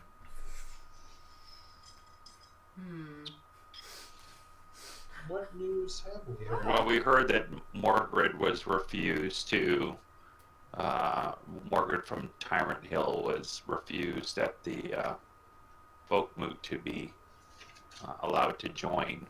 I don't group go down that there. we were Last at. time I traveled near there, I got heavily taxed lost a Yeah, lot I of would- my yearly wages. What do we My do? There's advice some would content. be avoid Tyrant Hill and Morgred and any of his people, but you may find fortune in Roscoval. You get the pots. And Okay, So I will. Do they have a good inn down in Roscovo? Well, yes, I mean you can go there, or you can go visit the. You've been to the Easterly Inn already with the Jolly Hobbits up there. Yes, I've At do the- quite a at the bit of Golden- business. Golden They Perch. enjoy my games. oh, I missed my cannon. They would. You could also travel north. We have met with the hillmen from the north, and they are hopefully starting to open up their borders. So you may find some new business. I'll see if I can get some arrangements through the Bjornings up there. That would be wise. Thank you very much for your information. And thank you. And Lyndon travels on. And so do we, because we're leaving. So you head on over to Thranduil's halls. And there is a royal company there. King Bard himself is there. As well as with Elrond. Radagast is there. Radagast? Mm-hmm. Dang. And so it's a pretty big to-do to be involved with this. What are they going to do on this hunt? They're going to hunt one of the white deer that has been found in the forest. Radagast wouldn't like that. Radagast isn't going. He's just going to. He's just there for the celebration and blessing and ceremony with Thranduil. Okay.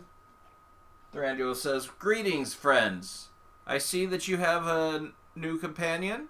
Who do I have the honor of meeting?"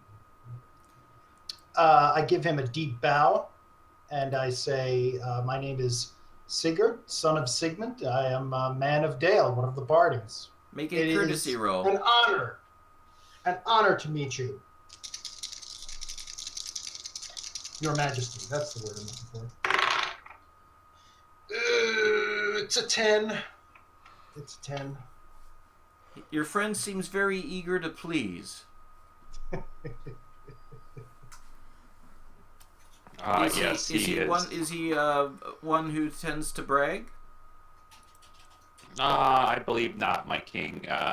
He is probably overwhelmed with your presence, as we all are, and he is a man of good standing and good character. I trust your word, speak, Ella Brimborn. Sigurd, you are welcome in my halls. Thank you. Your You are Majesty. in good company. Thank you, my lord. Thank you, my lord. Will Prince Legolas be joining the hunt? He will be joining the hunt. And is he in good health? He is in quite fine health, That is wonderful. to with hear. no small thanks to your group. Very simple service from us. Simple servants to you, my lord. Laura says she does not know the story about what happened there. Thor probably knows it better because I think I missed that part I wouldn't expect it. when you saved Legolas. So Legolas was wounded by a wight from one of the elves of Why did you these say lands. She You see my reaction? she Why did you guys had say been she in a was great battle and was turned, and unfortunately she Oh. brought Legolas down. And Wasn't it Torin or? Toriel. It Yeah. ripped my head. Yeah, And I was Toriel. like, Killed "Give her me-" And, turned her into a white. we ended up putting her to rest, and gaining favor and trying to find how to heal him. So we were able to travel the lands, and we ended up finding some potions at near the elves near Isengard, and brought it back to the halls here to heal him. I look forward to meeting him. I've heard many tales of what a great bowman he is. One of the best. I have tried to emulate him and learn the skill with the bow. For his truly Who is amazing. the best again? What's that? Who is the best again? It says an elf as he approaches. What's that? An elf approaches. An elf approaches saying, "Who is the best?" A very familiar elf. Well, of course, my King Thranduil, but It's not Thranduil. but he a close second is the Prince Legolas. No, I think that I can show my old man a thing or two. So what it's so good to see you, Elebrimborm and Thor. And Lorith, welcome to the kingdom. We've heard great things about your services out in the wilds. My Lord Legolas, I wish you good fortune in the upcoming hunt. I hope it is your arrow that strikes the deer and takes it down. You're too humble. You wish it to be your own. If I only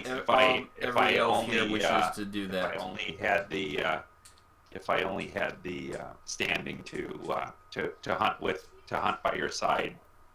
From what I understand, you know the elf who is being paired with your group.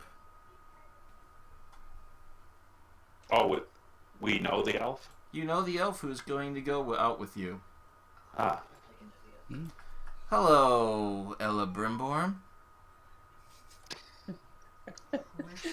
Hello? It's Ruithel, the chief defender of the realm, who has the bow. What's the name of her bow? The bow Penbrigo, who you've encountered several times over the years. Huh. That's the bow Frar He's was looking encountered for. her, or Correct? has he encountered her bow? You've helped her. She's helped you out.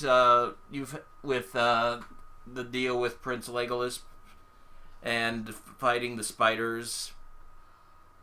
Did she shave the beard of a dwarf, or we need to ask her that? No, did you ask her that? No. I was wondering if that's I'm just out of. You think game. it's her Is father who did it? It's her father that did it. Okay. Shave the beard of a dwarf. Yep, the person who had the bow Pendrago is responsible for shaving Frar the beardless, shaving the beard off a dwarf. Well, I don't know that I would. I'm not going to threaten her or question her for her father's actions. So.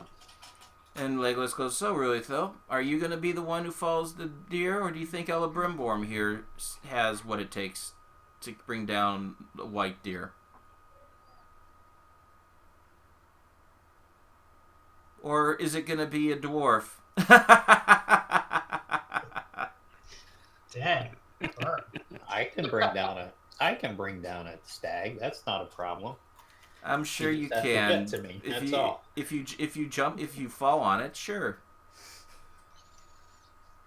I have not named my bow yet. However, it has steadied the heart of many a troll and foul beasts of the shadow at this point. Well, this is not just going into a troll den, Legolas says. This is hunting the entire woodland realm in search of a deer that only appears every so often, and when it does appear, it is cause of great celebration. It means great things are afoot. Well, if my bow strikes this deer, I pledge to name it. or if not, it will remain unnamed until such a great event such as that. Well, I wish you the best of luck. Thank you, my lord. And by saying that, I also wish myself great luck in striking down the deer.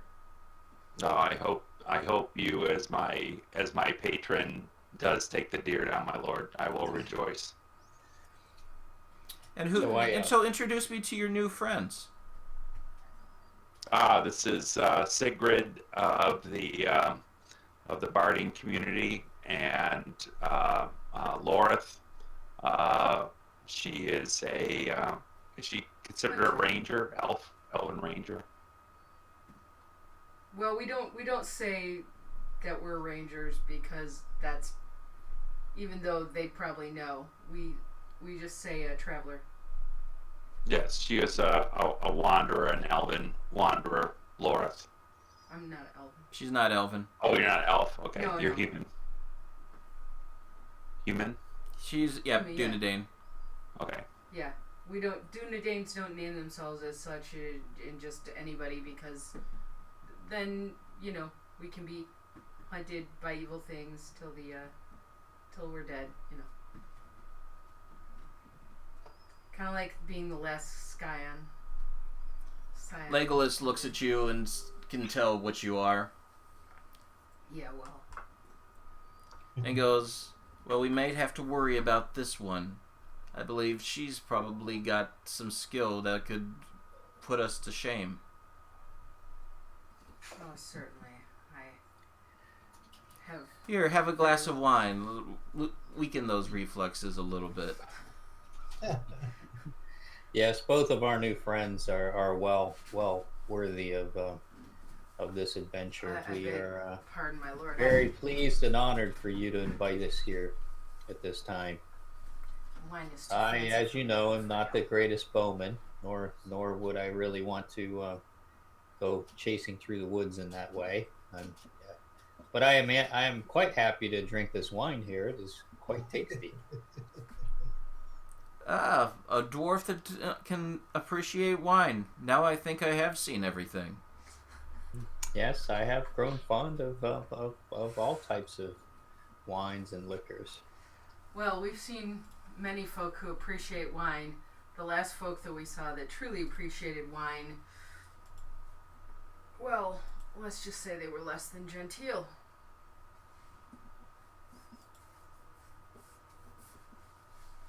Well, I don't know if appreciate is the right word. Perhaps guzzle would be closer. Oh yeah, by the barrel full, you mean? Oh yeah, right, yeah. Excellent.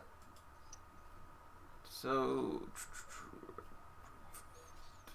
we tell the story about how we So it trick is the Legolas. trolls by having him drink wine and get him drunk. Tell them the stories how we got them drunk, and then no, hey, you don't need to tell us these stories. we just share things. They're unimpressed by our troll stories.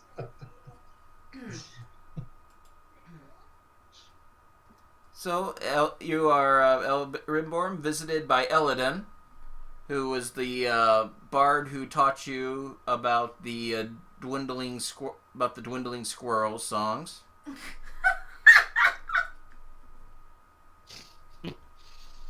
And he says, "So, how is the music going, Elbrimborn?" Very, very well. Have you composed anything new, Eladin? I have. Was asked to compose a song about our prince and king going off into to hunt the white deer. Well, can you share that with us? I will share it at the feast tonight. I will be very much looking forward to that. Excellent. And perhaps you will share a song with us. Oh, of course. If I am asked, I definitely will. Okay. And I think on that note, I will leave it before we get into the hunt. That's probably wise. All right, very good. Yeah. Did everybody have a good time? Yeah, this was great. Thanks, guys. Yeah, absolutely. Very good. Glad to have you join us, Eric. Yes. Yeah, Thank thanks. you for joining us.